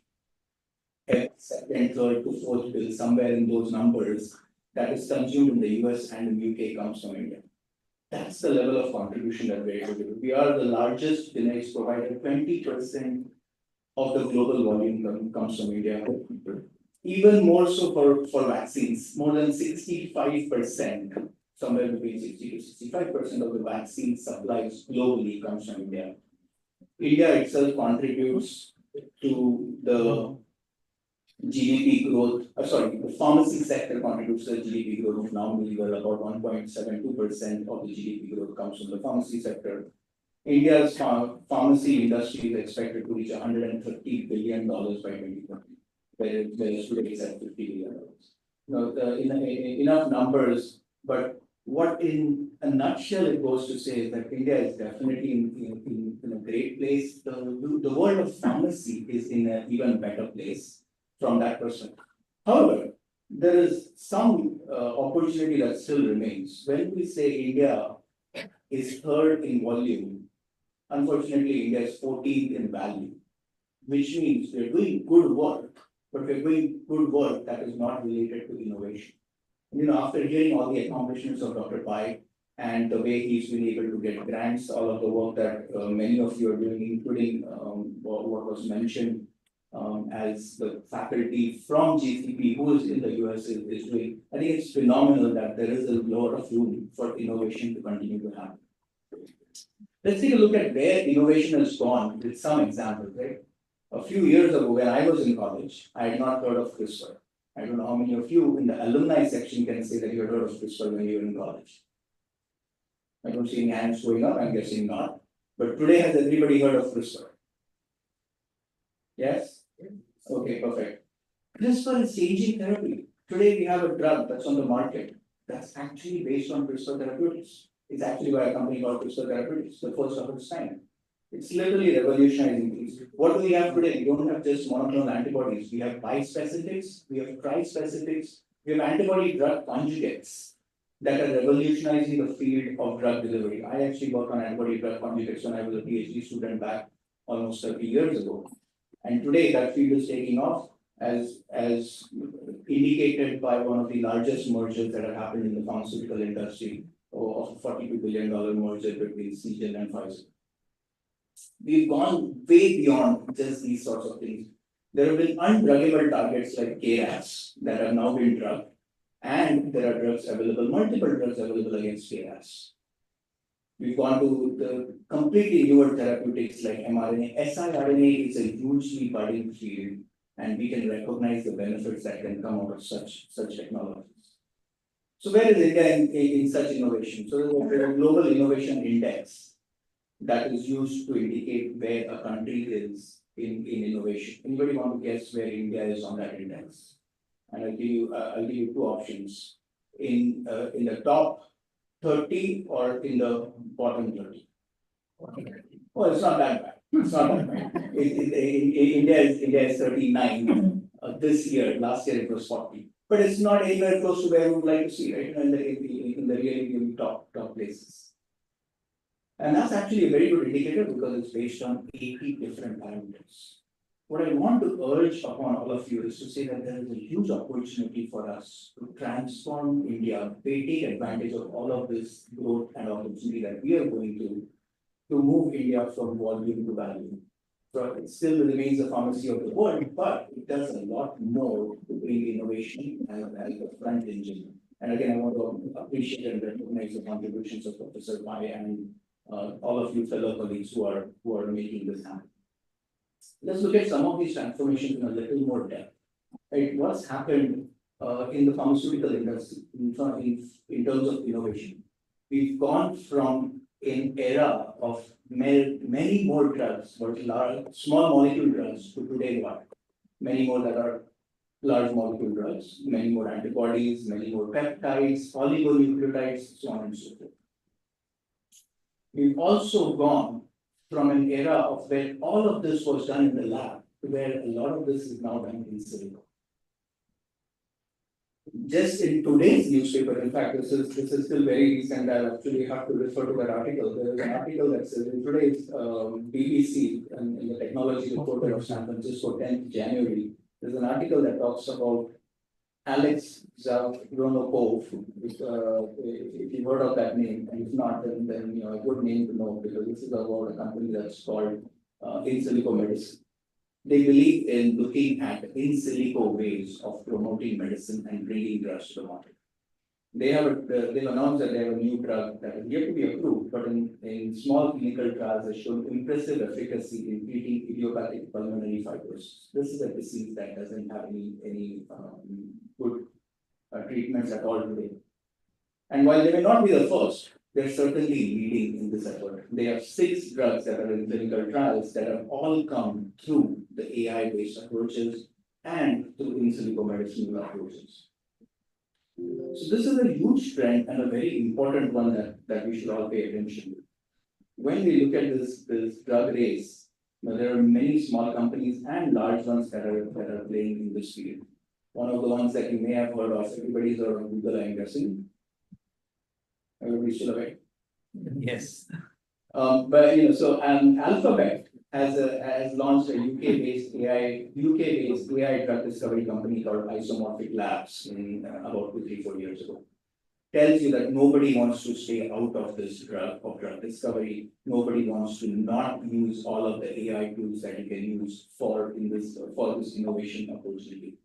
And this is where I believe, again, India has the opportunity to make a difference. India is very, very good with its IT landscape, IT capabilities, especially here in Bengaluru, where we call this as the Silicon Valley of the East. This is where the opportunity of all of us pharmacists in the room, plus the IT specialists who are not in the room, to combine forces and make drug discovery happen. We also know that it takes a long time to bring a drug to the market, 10 to 12 years to $2.5 billion, somewhere in that range. That's a B for $1 billion. And after that, it's still risky. Right? 90% of the drugs that go into clinical trials fail. That's again that article that I just read. And this is where we come in. So I lead a company called Vida Clinical or Vida Life Sciences. What we do is work on the spaces of preclinical research and clinical research to make sure that the pipeline that is there in research and discovery can actually progress into the clinic, and progress into the clinic with a high degree of efficiency by improving on this potential loss of drugs that we have in that therapeutic window of opportunity as a drug moves from early stage clinical trials or preclinical work into clinical trials, phase 1, phase 2, phase 3, and so on and so forth. Now, how do we do that? We do that by, of course, generating data, but also partnering with companies to make sure we understand what is the best way to design the stack. And in that, we use in silico based approaches as well. Let me give you an example. Many of you, I'm sure, have heard of an HPLC. One of the things that you do with an HPLC is look for analyzing the drug in plasma concentrations after it has been given to either animals or into humans. What you also have to do is to then look for whether or not that drug has been interacting with some other molecules, and to make sure that your elution profile in your HPLC, or if you're going to subject it to even further analysis, LC-MS, is not interfering. Now, there are hundreds of drugs that you have to screen these against. start to think about, can you use an AI-based approach to predict which of the drugs are most likely to have the same elution time as your compound of interest. And now the number of experiments that you have to do, you have now just dramatically reduced and improve the speed at which you can progress research, draw down the cost of our research. That's just one of the examples. Let me give you another example.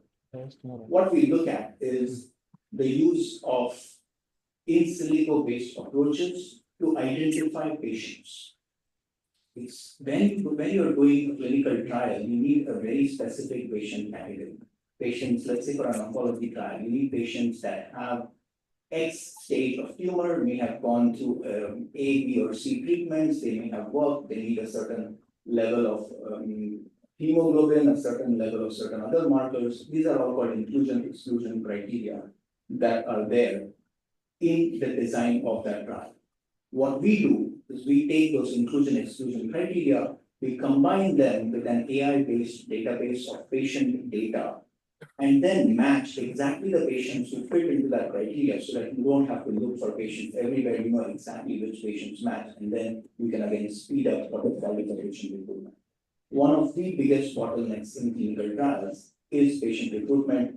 And in fact, in the US, there's a statistic that says that about 50% of the sites that are enrolled for clinical trials do not find more than one patient. We've gone through a whole process of enrolling a site, but the site is only able to give you one patient for per clinical trial in the period of the clinical trial. That's extremely inefficient. Now, if you start to do such AI-based matching of patient criteria to your protocol inclusion-exclusion criteria, you have a much better opportunity of knowing exactly who you have to go to, therefore reducing screening costs, therefore improving the speed at which trials can be done. So this is the way that technology can be used. I'm sure you're all thinking, I'm a student, oh my gosh, if technology is going to do all of this, what am I going to do? Yeah, anybody thinking about that? Well, I would say that it's not that technology is going to completely eliminate things. Technology is going to speed things up. Technology is going to give you even more and more opportunities. When you go back and look at the revolutions that have happened in technology historically, it's been very large, but it's been also very dramatic, ultimately to improve the opportunities for mankind. And for the pharmaceutical scientists, I think the real savings will come by reducing the number of failures. Remember when I talked about 90% of the drugs, right? If that is what technology can do, everything else the scientists can continue to do, and you all have a great opportunity in actually taking that opportunity forward and continuing to bring drugs to market. I'll switch gears a little bit because since I started talking about VIDA, and VIDA as being a CRO that works in the space of preclinical research, clinical research, and also does CMC type activities as in analytical characterization of biological molecules. I'll mention a little bit about, it falls in the category of what we call as the services industry, the CRO, CDMO kind of industry. And I'll mention a little bit about the bioservices industry, but I think that's another growth opportunity and another driver that everybody should be aware of, especially in terms of what are the potential contributions that this industry can do. Globally, this industry is about 156 billion in 2024, expected to be 470 billion or in 2032. Phenomenal growth. India bioservices industry is about 32,000 crores and had a 10% growth rate. So those of you who don't understand all of these growth rates and so on and so forth, to tell you anything that's double digit, anything in fact above 5% typically, you should think of it as a good growth rate. It's of course very, very relative. But in general, many of the parts of the world don't go beyond those sort of growth rates. Karnataka specifically, the bioeconomy of Karnataka was $22 billion in 2021 and grew up to 31 billion in 2023. That's a 41% surge in 2 years. Phenomenal growth. And then Karnataka contributes to about 30% of the biotech investments in the country, which means this is the epicenter of where a lot of innovation, a lot of new investments happen in the country. And this is where I think it's important to understand what is it that the CRO and the CDMO space contributes to.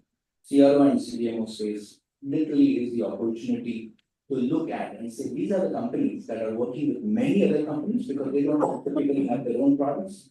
So it's a great place to learn about many other research programs, many other company practices, and learn in one place about how research is progressing. What is the industry?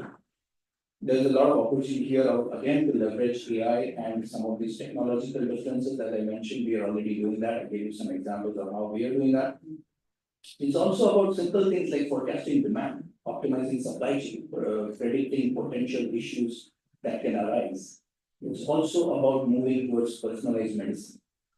One of the ways that this is happening is we look at the genetic analysis, we look at microbiome analysis, and you combine all of this to then say, well, what is the prediction that the drug will actually work based on all of the other things that I know about this particular patient, and what is it that I need to tailor to giving this patient an opportunity to actually get a drug that is very specific for the use. It's also a very mundane or very important, but mundane sort of process. Right? One of the things that happens a lot in industry that does not happen in academia is a huge emphasis on documentation. Real-time, paperless documentation. It's becoming more and more important that it is paperless, which means, again, the use of technology. If there is a number of steps that have to be put in along the way when you're manufacturing a drug or when you're researching a drug, now if you can start to put all of that in an automated database, or if the database can actually capture and design your experiments for you, this is where the opportunity comes in to say, well, okay, here's my use of technology. Plus, then combine that with other capabilities. One of the things that we do when in our clinical trials is remote monitoring. You have to monitor a clinical trial site as to what's happening in the hospital. And now we look at it and say, well, let's use AI-based methodology, let's use camera and the precision power of cameras to use and understand what's happening in a given clinical trial site, so that you know everything that is supposed to be done as per the protocol is actually happening. There is additional intervention that I think I find very interesting that is happening, which is around the use of technology to even speed up clinical trials from digital twins. I'm sure you all have heard of digital twins. Digital twin is now an opportunity to actually identify digital twins who can be part of your trial. So now instead of having a human being in the trial, not 100% of course, maybe a very small percentage, you could enroll digital patients in the trial. Just think about that. Digital patients that now can be part of the trial. So that's the way that the technology can potentially progress. And these are all things that are being worked on. We'll have to see how much of this is reality, how much of this actually changes over time. Like I said, and as I started at the beginning, this is the transformation that we are going through. We're seeing at least drugs today ending up in the pipeline because a big milestone that is seen in the industry is entering the clinic, as in starting your phase 1 trials. And now there are more than 100 trials that have been started with drugs that have been coming from the AI-based approaches. So it's promising. We'll have to see if they come out at the other end or they fall within that 90% and they all disappear along the way as part of the drug development cycle that we go through. You know, I'll tell you that India is also, of course, progressing. And some of the things that India is using AI and machine learning for is in TB detection, right? In collaboration with private partners, India is implementing AI-based methods to analyze chest X-rays and improve the outcomes of identifying TB. Yesterday, I was reading an article of where there's an imaging method that is now detecting breast cancer 5 years before any other method can be done. That's the power of imaging. And if India is using it for very important diseases like tuberculosis, which is very relevant for India, I think we are, of course, moving in the right direction and getting more ammunition, more opportunity for all of you to look at this or this area of research going forward. I'll end with a small anecdote because I believe you all are champions. You all are sitting here wearing a pharmacy garland around your neck, and of course in the whole some way, shape or form associated with India, whether you're digitally connected with India or whether you're personally connected with India. So I talk a little bit about one of the champions that I know is very familiar to hopefully most of you, Sachin Tendulkar. Everybody heard of Sachin Tendulkar? For those of you in the US, which I'm sure you've heard of Sachin Tendulkar, but if not, just think of baseball. Baseball is related to cricket in India, and he is truly a legend in India for cricket. This is a story of India versus West Indies in 1988, before some of you are probably born. This is the first one-day international that has been played. It's Sachin Tendulkar's only second one-day international. So he's not actually proven himself as the master batter that we all know of. India versus West Indies. You think of West Indies, the first image that will come to your mind is tall, huge, hefty folks, right? And one of the ones that you should think of is a guy called Curtly Ambrose, 6 feet 7.5 inches tall. This particular match starts out on a pitch that is wet, and Navjot Singh Sidhu and Sachin Tendulkar are the first two people to go and bat if India chooses to bat. Mohammad Azharuddin is the captain of that particular match. Navjot Singh Sidhu tells him, please win the toss and please don't take batting because it's a wet pitch. Guess what? Azharuddin wins the toss, it's a wheel bat. And Navjot Singh Sidhu is, oh my gosh, what did we do? Guess who goes to bat? Navjot Singh Sidhu and Tendulkar. Guess within that, who actually gets to bat first? Because they both decide and they say, well, Sachin, why don't you go? I said, no, why don't you go? And then Navjot Singh Sidhu ends up being the first opening batsman for that match. The first opening bowler for that match, I don't think they like cricket. The first opening bowler for that match is Curtly Ambrose. Again, 6'7". When a 6'7" bowls a ball, it almost feels like it's coming from the stadium somewhere. It's coming from the sky. It's like coming from a skyscraper. First over ends with 1 no ball. Therefore, 7 balls, 1 run. That 1 run comes from a no ball. Sidhu has not hit a single ball. The ball hits everywhere else but his bats because it's a wet pitch. The ball is bouncing, you are doing this, doing that, and so on and so forth. The ball is fully unpredictable.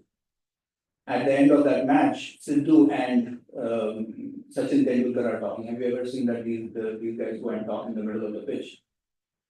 They're talking and he says, Sachin, Sidhu tells Sachin, I don't know what you're going to do, man. We're just losing our pace here because I haven't been able to bat a single ball. He says, what are you going to do, Sachin? Well, we just bat.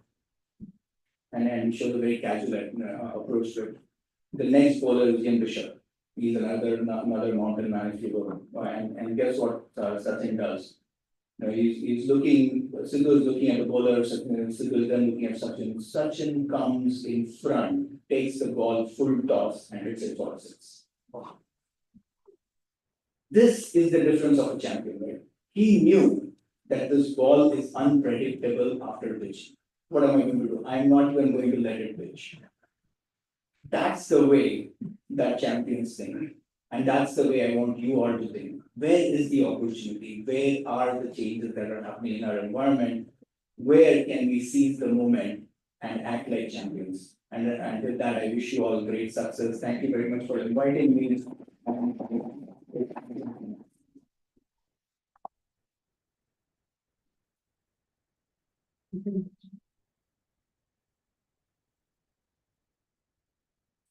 Thank you so much, Dr. Mahesh, Malgar sir, for your such a different inspiring speech.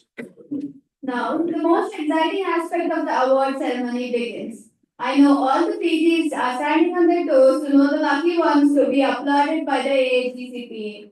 That might be one step easy to climb the ladder of success. Vishnu, aren't you excited about this announcement? I am dying to know who are these winners. It is like an Oscar show. Folks, keep guessing until Dr. Jagdish takes you step by step through this process. Dr. Jagdish sir, it is all yours. Thank you so much. I'm back with the pocket money, bucket full of money for awards. Okay, now we already had about the first category of award, the teacher research award. Second category is the research grant award for informed students. We saw many categories this year restricted only to 2 categories. Now the second category is what we are speaking is the research grant award for informed students. When we began in 2000, we are told about the chronological of this order. That is only we have 2. Since we are good in mathematics, you know that 4 plus 10 times. So I became another 210. So now we are also going to increase this year 10 actually. Next year possibly we are having 11 and 12. So another award is going to be added. So this is being instituted by Dr. Sreedhara Ranganath this year. I saw him. He is the institute is he has donated amount to our association to have this scholarship for excellence in pharmaceutical chemistry at the postgraduate level, and that is known as Professor Dr. A.H. Ranganath Memorial Fellowship. Thank you so much, Dr. Ranganath. And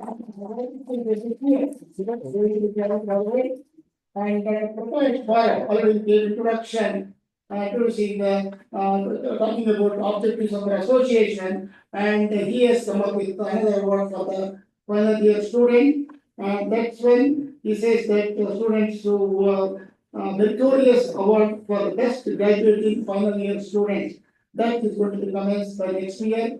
Another award category is going to come.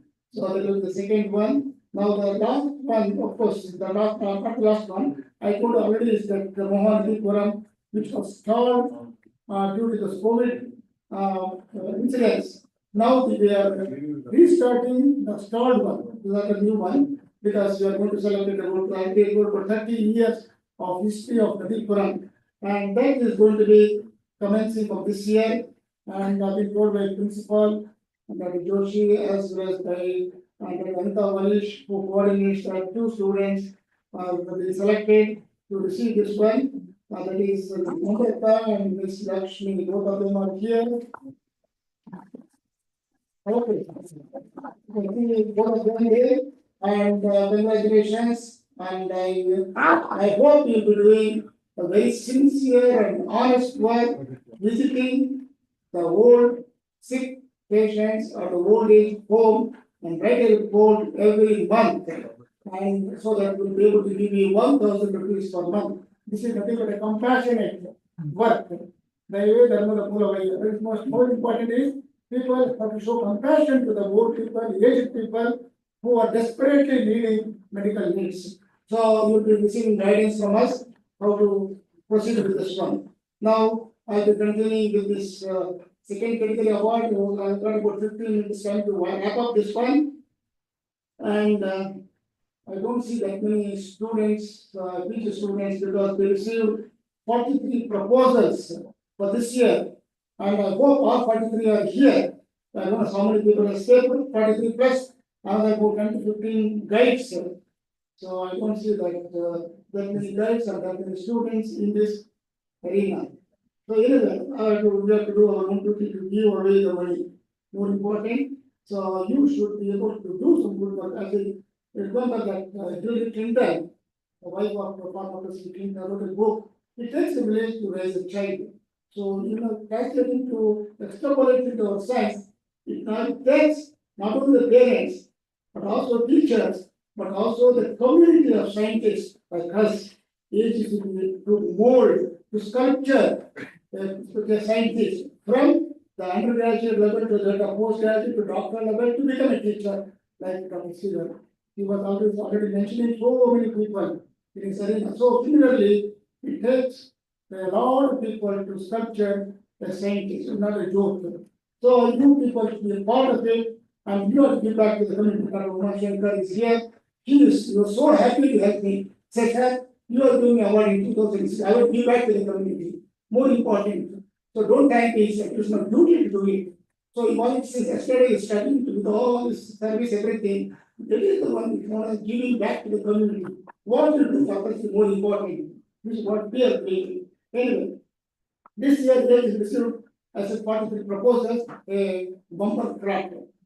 So in this case, we had about in 4 category of subjects, 8 we received for pharmacology, 13 for pharmaceutical chemistry, 13 for pharmaceutics, and 9 for pharmacology. So in that way, we have of course put the names of all the donors and the certificate, and also in our invitation card we mentioned our donors' name. So we are grateful to all the donors who instituted these awards, and this number is growing up. and everybody is interested to donate money, that's more important. Now, I will call upon the 10 PG students and also mention the guy's name to make sure that they are here to receive the award. Number one, pharmaceutics. There are 3 awards in pharmaceutics, and I will request Dr. Babu to give them. Students can walk on the pen, and from Dr. Babu. Vasani Setty. As a project, however, psychologically great company for the treatment of the novel approach. Second one, Abhilash BP. The guy after Vijay Joshi, principal here, and we are going to say the day here. Like what is it? Then what is time? What is the students always happy. Work is preparation and optimization of lactopropane transdermal film for enhanced transdermal delivery. Third, the same pharmaceutics category, Sanjay Kumar. And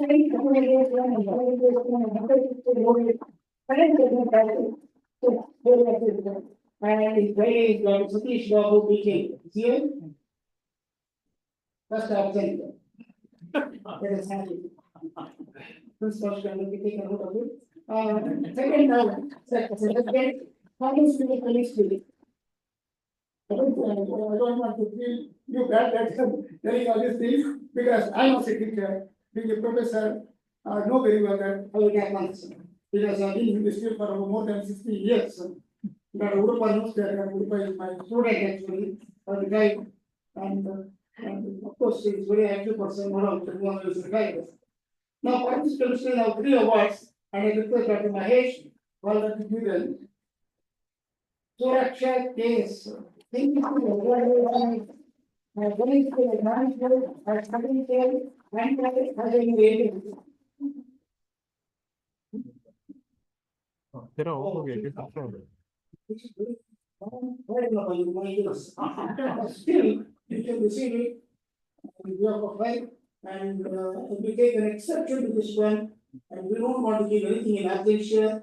So, for example, no price is not given in absentia, it's given in presence. So, even though it's not old place, but any category is taken, not out. But I always feel sad if a person is not here, if the girl is not here, and girl is Shantaram, can take it, Dr. Shantaram, you is here. Second option, sir. Okay, please, this is one. Thank you.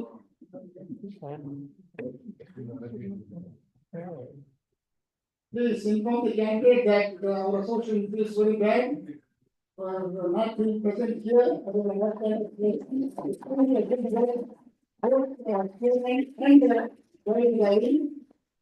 And second person is Basuraj.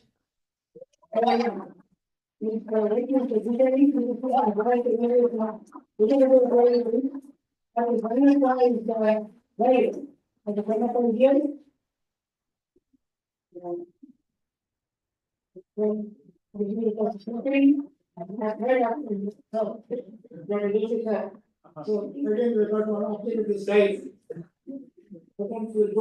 Next one is in the same pharmaceutics, please Vijay, Pallavi.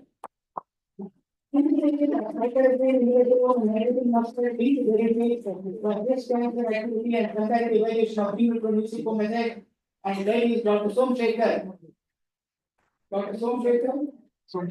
This is all days are very busy. I think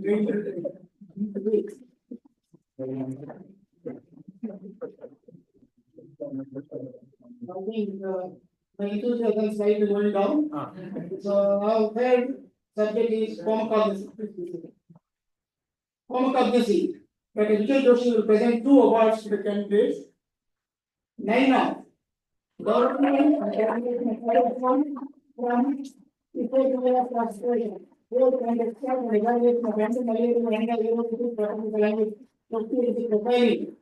That is Dr. Sri Subbaraya. She's here.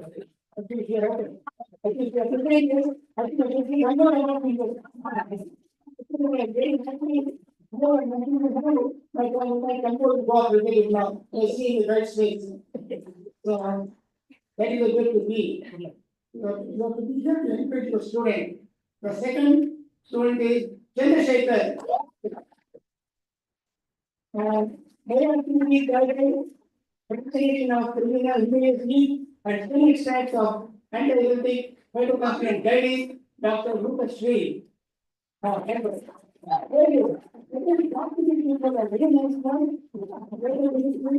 the Baba is feel happy. Medical people, Zindabad. Here. So you should give some grant to them also. Right is here, more important. So you should again thank you very much, Dr.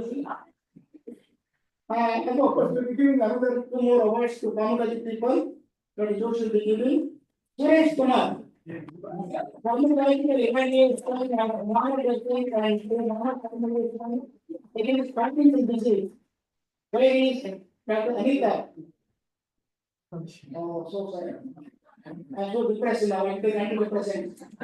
So it seems both the teacher and both students, both of them are not here. So you please take a note of it. Both of them are not here. Proxy. I would thank President Rakesh Pandey to, I don't know what he wants to do, let him do. President. Dynamic President. Next candidate is Sahana.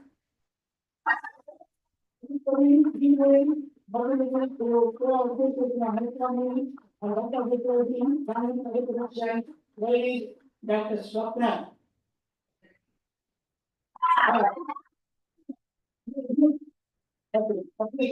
One teacher here and pharmacy we have full attendance. Chemistry zero attendance. And pharmacy is of course Dr. Joshi representing everybody. Thank you so much. Thank you very much, Dr. Babu, Dr. Mahit Walgar, and Dr. Joshi for bestowing the awards of these candidates and associating with all the candidates, fruitful research, and bright, prosperous career. Those of you who are not getting the grant should not feel bad. Keep in mind, it's not that you are equal to anybody. No, you are equally good, in my opinion. You are in no less than that of the leading candidates. It is a mere subjective given, a curved evaluation of one student against another student. The curved evaluation means there will be some differences will be there. It is not that, of course, each application is being reviewed by more than 2 reviewers in the US.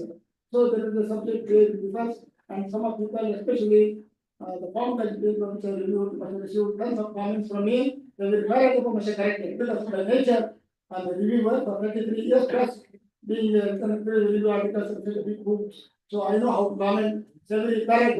So they will receive the comments from me, but nobody returned back with the answer. That is a more sad story. So people should have answered my queries. And it's a now 43 pages in the thesis work. They should do hard work and get to the book nicely. And I still said diligence and perspiration are more important than intelligence. So we always stress in our workshops. Those of you who attend my workshops for last several decades, and you know very well that we always insist upon the creativity, creative thinking, and critical thinking with our heart in coming up with a project work. So without having critical thinking and creativity, you cannot come up with a topic and you cannot coin research questions or hypotheses and write an aim and objectives for your project work. Then only it will go very smooth. This is what we keep on stressing in all of the workshops. And next week we are having about minimum 6 workshops. And we have got at BSU also we got, and also Dr. Shivan is here, Dr. Nikesh from College of Pharmacy, then ACU, followed by Jukmar Pondicherry and Balaji Vidyapeeth, then Mania University, and then this is all. And of course, Kerala also we are already at Vishnu College of Commerce, Hyderabad. So we want to tell this is what I was telling Commissioner that we Indians are second to none. Because not only we should demonstrate that we are in numbers, but also in the quality. Quality always supersedes. Remember the workshops, just like Palput Soma, Kalpam, Sapringam, Kalpam, Kalam, Malpur, the Kapikaram, Siddhanam, Nodakam. So that means you have to learn from learners. He said there are 5 modes of learning. Not only from the Shastra learning, this is what literature, you have literature, and not only from teachers, but also from others also should learn. And also from your own experience to learn. This is what we use much more. That is, you invite a lot of people and let them learn from others also. Not only from your own teachers, but also from others, that is more important. Abdul Kalam said imagination is a dream, use the word, and creativity is important for such a research project. Innovation is due to funding, a stated goal of any funding program or grant agency with many people. Because that's Sreedhara also about grant agency discuss and innovation. We cannot do a copycat research. This is what we wrote an article to Nature, and for the publishing that we should focus on first year research, not second year research, no copycat research. Lot of students, whatever they wrote the proposal, whatever I did for the past several decades, it's all copycat research. Sorry for it. And principal may not agree with me, and some of the teachers may not agree with me, and most of the faculty who are sitting here, they may not agree with me, but we Indians do not do any original work. Most of us will do all copycat research, remove one drug, put another drug, and remove this nano delivery of zinc oxide and put selenium. So this way, research cannot be done. Otherwise, we cannot publish in Q1 or Q2 journals. In order to publish in a high impact journals, what we need is innovation. A critical creative thinking followed by critical thinking, these thinking paradigms have to go together in order to achieve success. And we at the AAGCPA are constantly trying to implement novel methods to promote excellence in teaching and research in pharmaceuticals at our alma mater and beyond its portals. That's why we conducted a workshop for 2 hours, 2.5 hours, before the students went for writing the proposal. So there were about 80 to 90 people attended, but unfortunately, we don't conducted for mainly figuring for AAGCPA, but GCP students, but a lot of people came from outside GCP also. Less number of people attended from GCP. I don't know what is the main focus of GCP, but I want to advantage of it. So I would stress Dr. Joshi to see that your students, the faculty is advantage, and the commissioner asked me, what are you doing for GCP? I said, definitely we are going to create a workshop, and I am talking to Dr. Joshi to arrange a workshop for the students. Please do so. I requested the commissioner to come to inaugurate the workshop and give some motivation speech to the students. He agreed. So I was able to even 10 minutes to speak in the boardroom yesterday. So he took Dr. Joshi was instrumental in taking me to speak to Commissioner. So Commissioner was very happy, saying that in addition to being a reviewer, I was a professor teaching. So we want to motivate our own people. We need constant support, not only from our distinguished alumni, but also from fellow teachers who are sitting here, more important. Thank you very much. Now we'll call upon our dynamic MCs Pooja and Krishna to continue with the rest of the AAGCPA award ceremony. Jai Hind. Thank you. Thank you very much, sir. Now I will request our respected principal, Professor Dr. Vijay G. Joshi, sir, to address the gathering.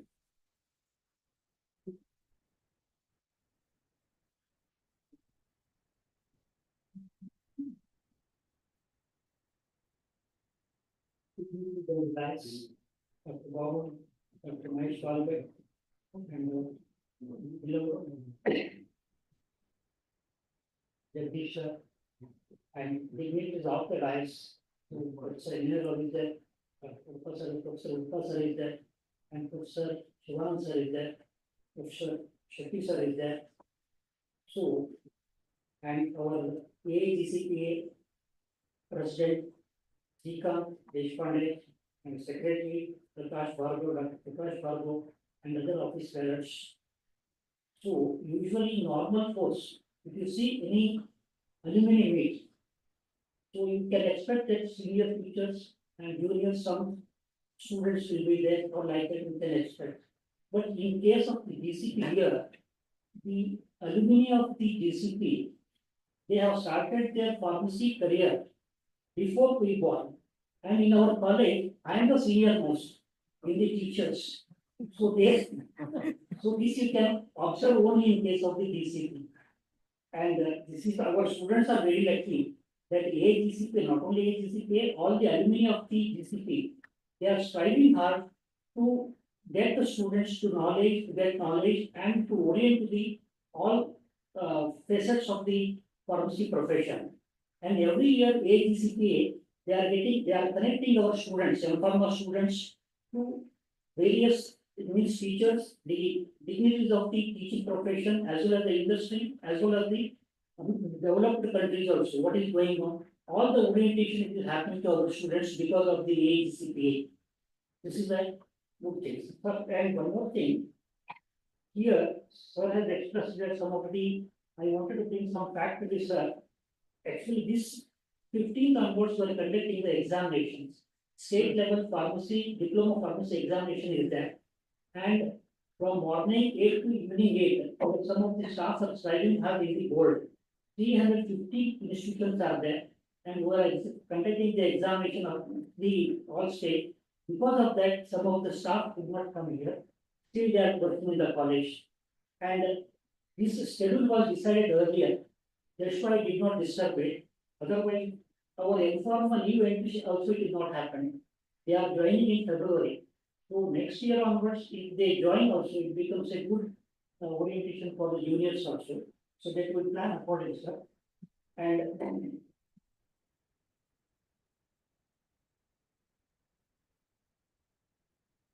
AAGCPA not only recognizing our, means they are not giving only the prizes to our students. Last time I observed, Kudu sir had come and he has given all the observations made by the referees. The referees, after giving that, the students have improved a lot by referring that the references what have given, observations what they have done. And after 2 years, I think 2 years, last 2 years they have started giving it. Last year I observed the observations what have come. So almost all are saying in the same boat. Do not feel bad that you have did not get the prize or something like that. And all have done well. So congratulations to all. And Sreedhara, congratulations to you. I think you might have told your journey of what has happened.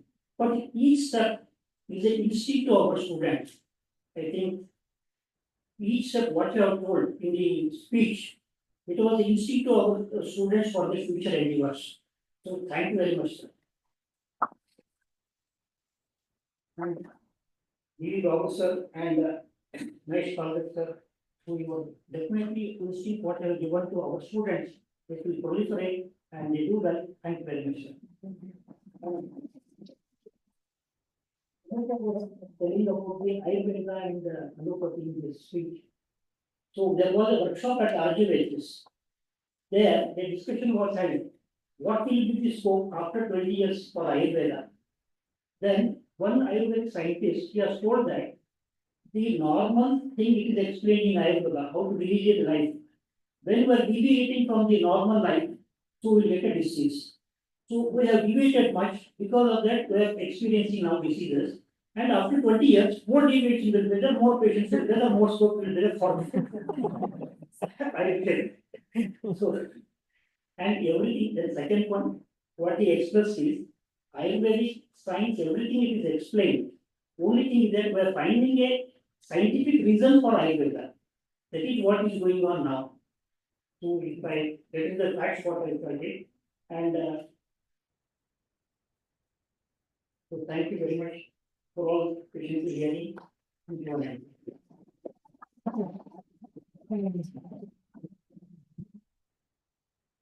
Thank you, sir. Every beginning has an end, and every end has a new beginning. We are about to pull the curtain on this great show. Now, I will request Dr. Prakash Bhagav, class of 2003, senior pharmacologist at the USFDA and secretary of AAGCPA, to give a vote of thanks and draw the curtain on the event. Project करूँगा demo.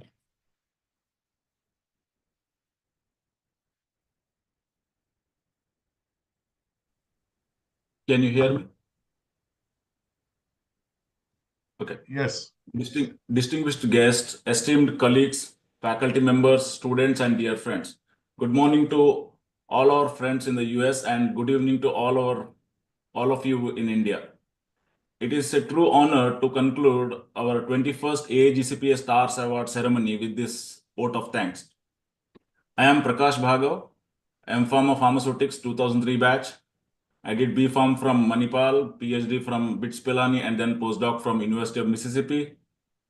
Currently, I am a senior pharmacologist at the Office of Clinical Pharmacology at the US FDA, where I am involved in the scientific review of clinical pharmacology data for INDs, NDAs, and BLAs. I serve as the secretary of AAGCPA.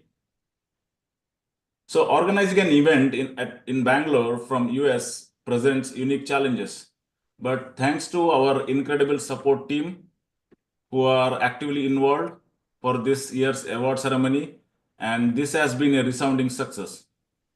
On behalf of AAGCPA, I extend my deepest gratitude to all who contributed for this event. First and foremost, I express my sincere appreciation to our distinguished chief guest, Dr. Mahesh Balgat, for gracing us with his presence and sharing his insightful and inspiring words. Your presence truly elevated our event. Thank you, Dr. Balgat. We also offer our heartfelt thanks to our keynote speaker, Dr. UV Babu, for delivering such a thought-provoking and engaging session. We are confident that our students gained valuable inspiration from your address. Thank you, Dr. Babu.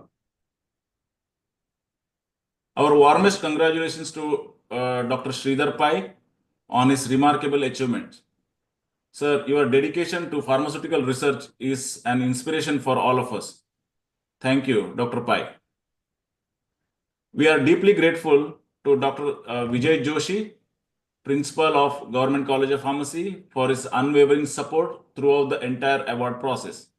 This event would not have been possible without his dedication and support. We value your continued support. Thank you, Dr. Joshi.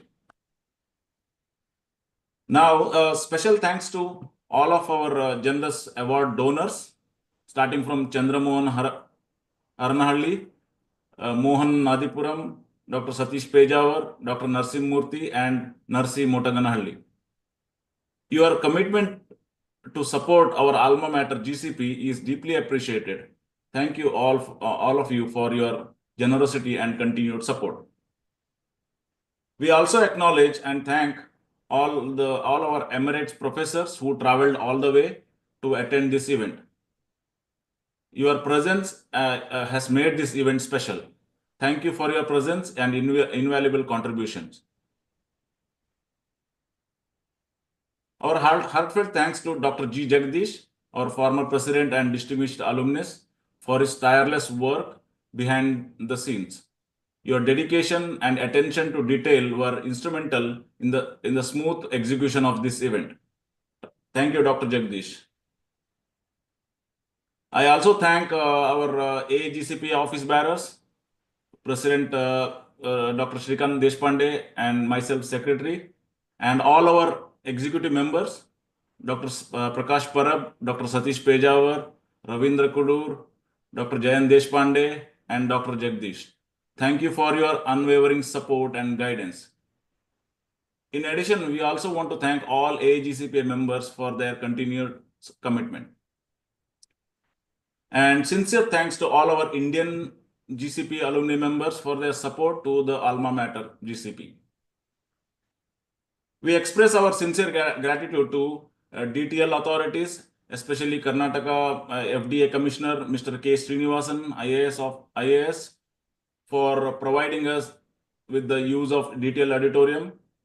And special thanks to S. Mohan and Uma Shankar for their generous help. And also special thanks to all DTL staff. Heartfelt thanks to Dr. Sachin Nargund for his unwavering support to AAGCPA, and Manoj Kumar for his dedicated logistical support all the way, which ensured that the event is running smoothly. We extend our gratitude to the dedicated staff of Government College of Pharmacy. Your support and enthusiasm inspire our students to excel in their research. Heartfelt congratulations to all the Student Research Excellence Award winners. We wish all of you continued success in your academic and research endeavors. Special thanks to our event moderators, Vishnukant and Pooja, for your wonderful event management. Thank you. To the distinguished students of GCP, the heart of today's event, your hard work, intelligence, curiosity, and dedication all are truly commendable. Thank you for inspiring all of us.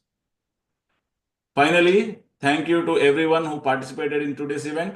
Your presence and engagement made this event truly a special occasion. Thank you for being part of 21st AAGCPA Stars Award ceremony. We hope you leave here inspired and with the fond memories. We look forward seeing you again next year with flying colors. Have a wonderful rest of your day. Thank you so much.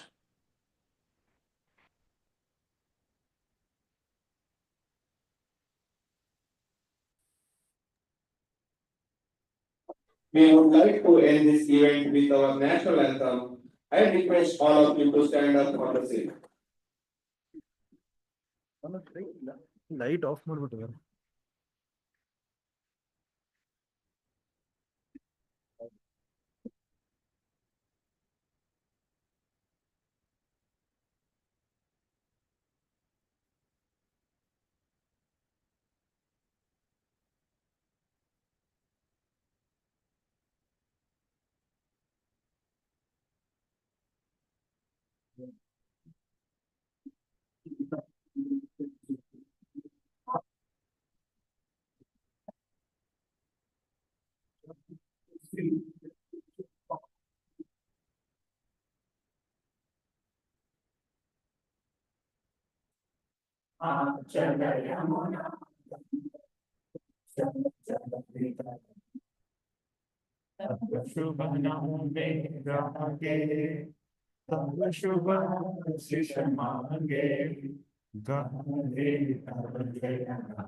So probably we'll take a picture with all the awardees and winners. all together. Yeah. All the awardees can come. And awardees can come.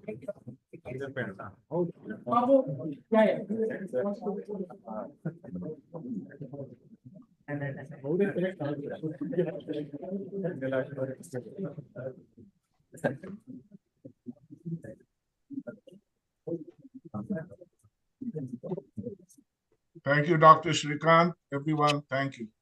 Yeah. Thank you so much, everyone, and thank you, sir. It's Yeah, a wonderful thank you. Yeah. evening.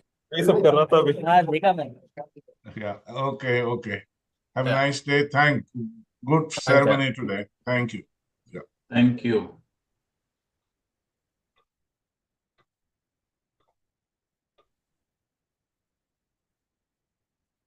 All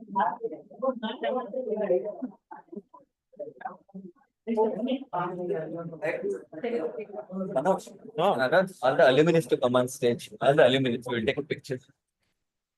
Okay. We can request him.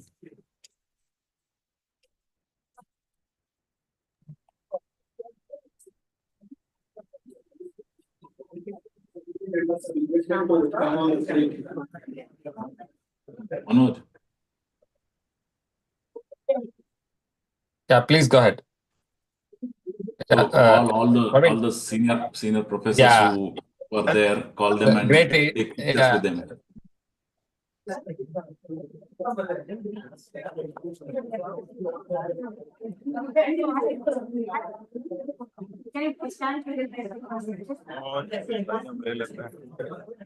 Ma'am, you go. I'll take a session.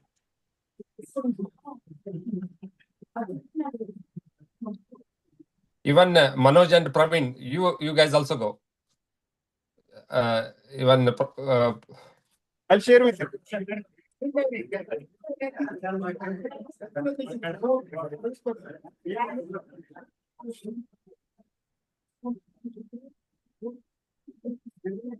Praveen.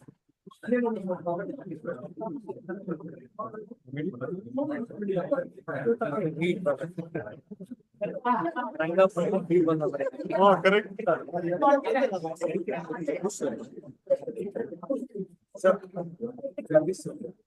Ah, good.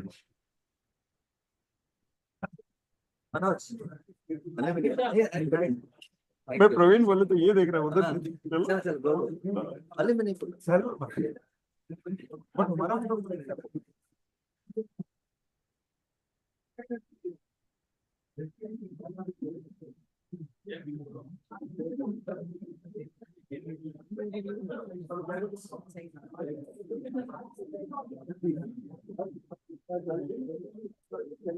Please come this side.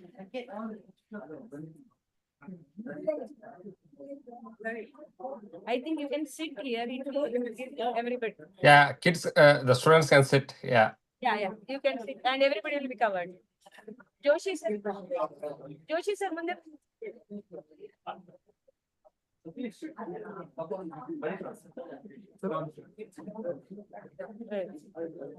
Yeah.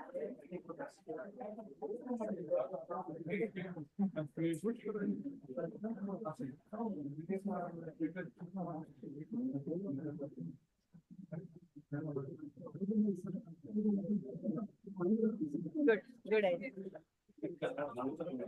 Put your legs down and sit comfortably. That will be easy.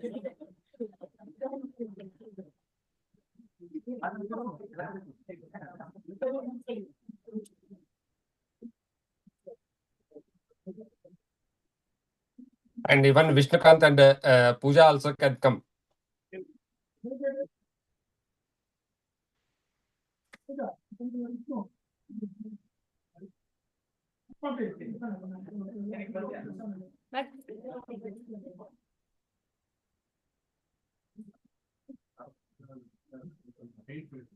Hold your certificate.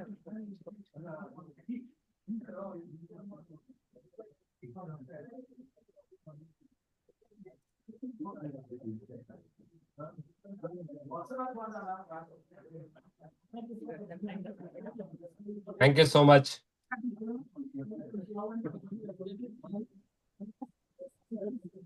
Thanks, Manoj.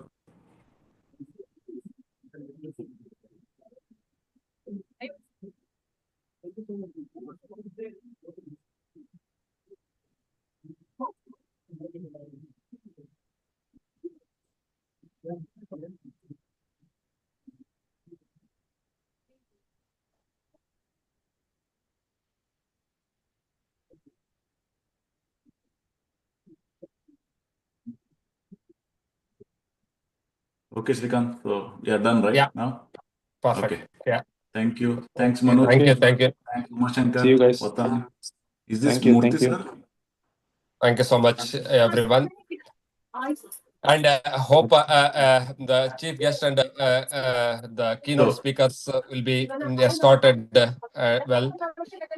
So, Srikanth, I think there is Murthy, sir, on the line. Yeah, for you. Oh, good to have you, sir. Yeah. I was just outside, so I couldn't turn on the. I watched the entire ceremony anyways. It was all great. Thank you, sir. Thank you so much for taking the lead in the organizing. Appreciate it. Thank you so much. Yeah. You, I think it's successfully enjoyed all the students and chief guests also spoken very well. It was a nice event. Definitely. It wouldn't have been possible without you taking, both of you taking the lead and without Manoj's help. Everything and That's true. everybody's teamwork really came through very well. Yeah, Manoj managed event very well there with the cameras, with the sound. I know. Zoom. He's a key person. Exactly. Amazing job. Yeah. It's amazing. Yeah. Thank you. Sure. Great. Thank you. Thank you. Thank you. Thank you, sir. Thank you. Thank you for your support. Yeah. Hey, no problems.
Namrata ಹೋಗಿ photos ತಗೋ.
Where is your other?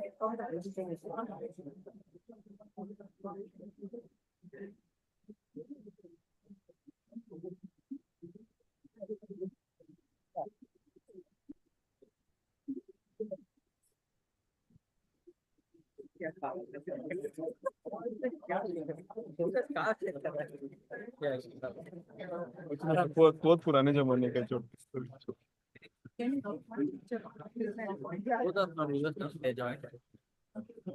Madam, not here. There will take. That's background. Yeah, I'll take. Just me. At the end, everybody wants a picture except the person who is with him.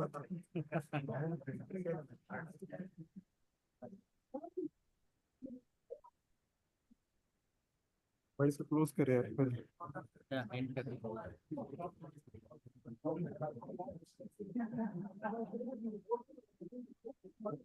पहले stop करना पड़ेगा नहीं तो नहीं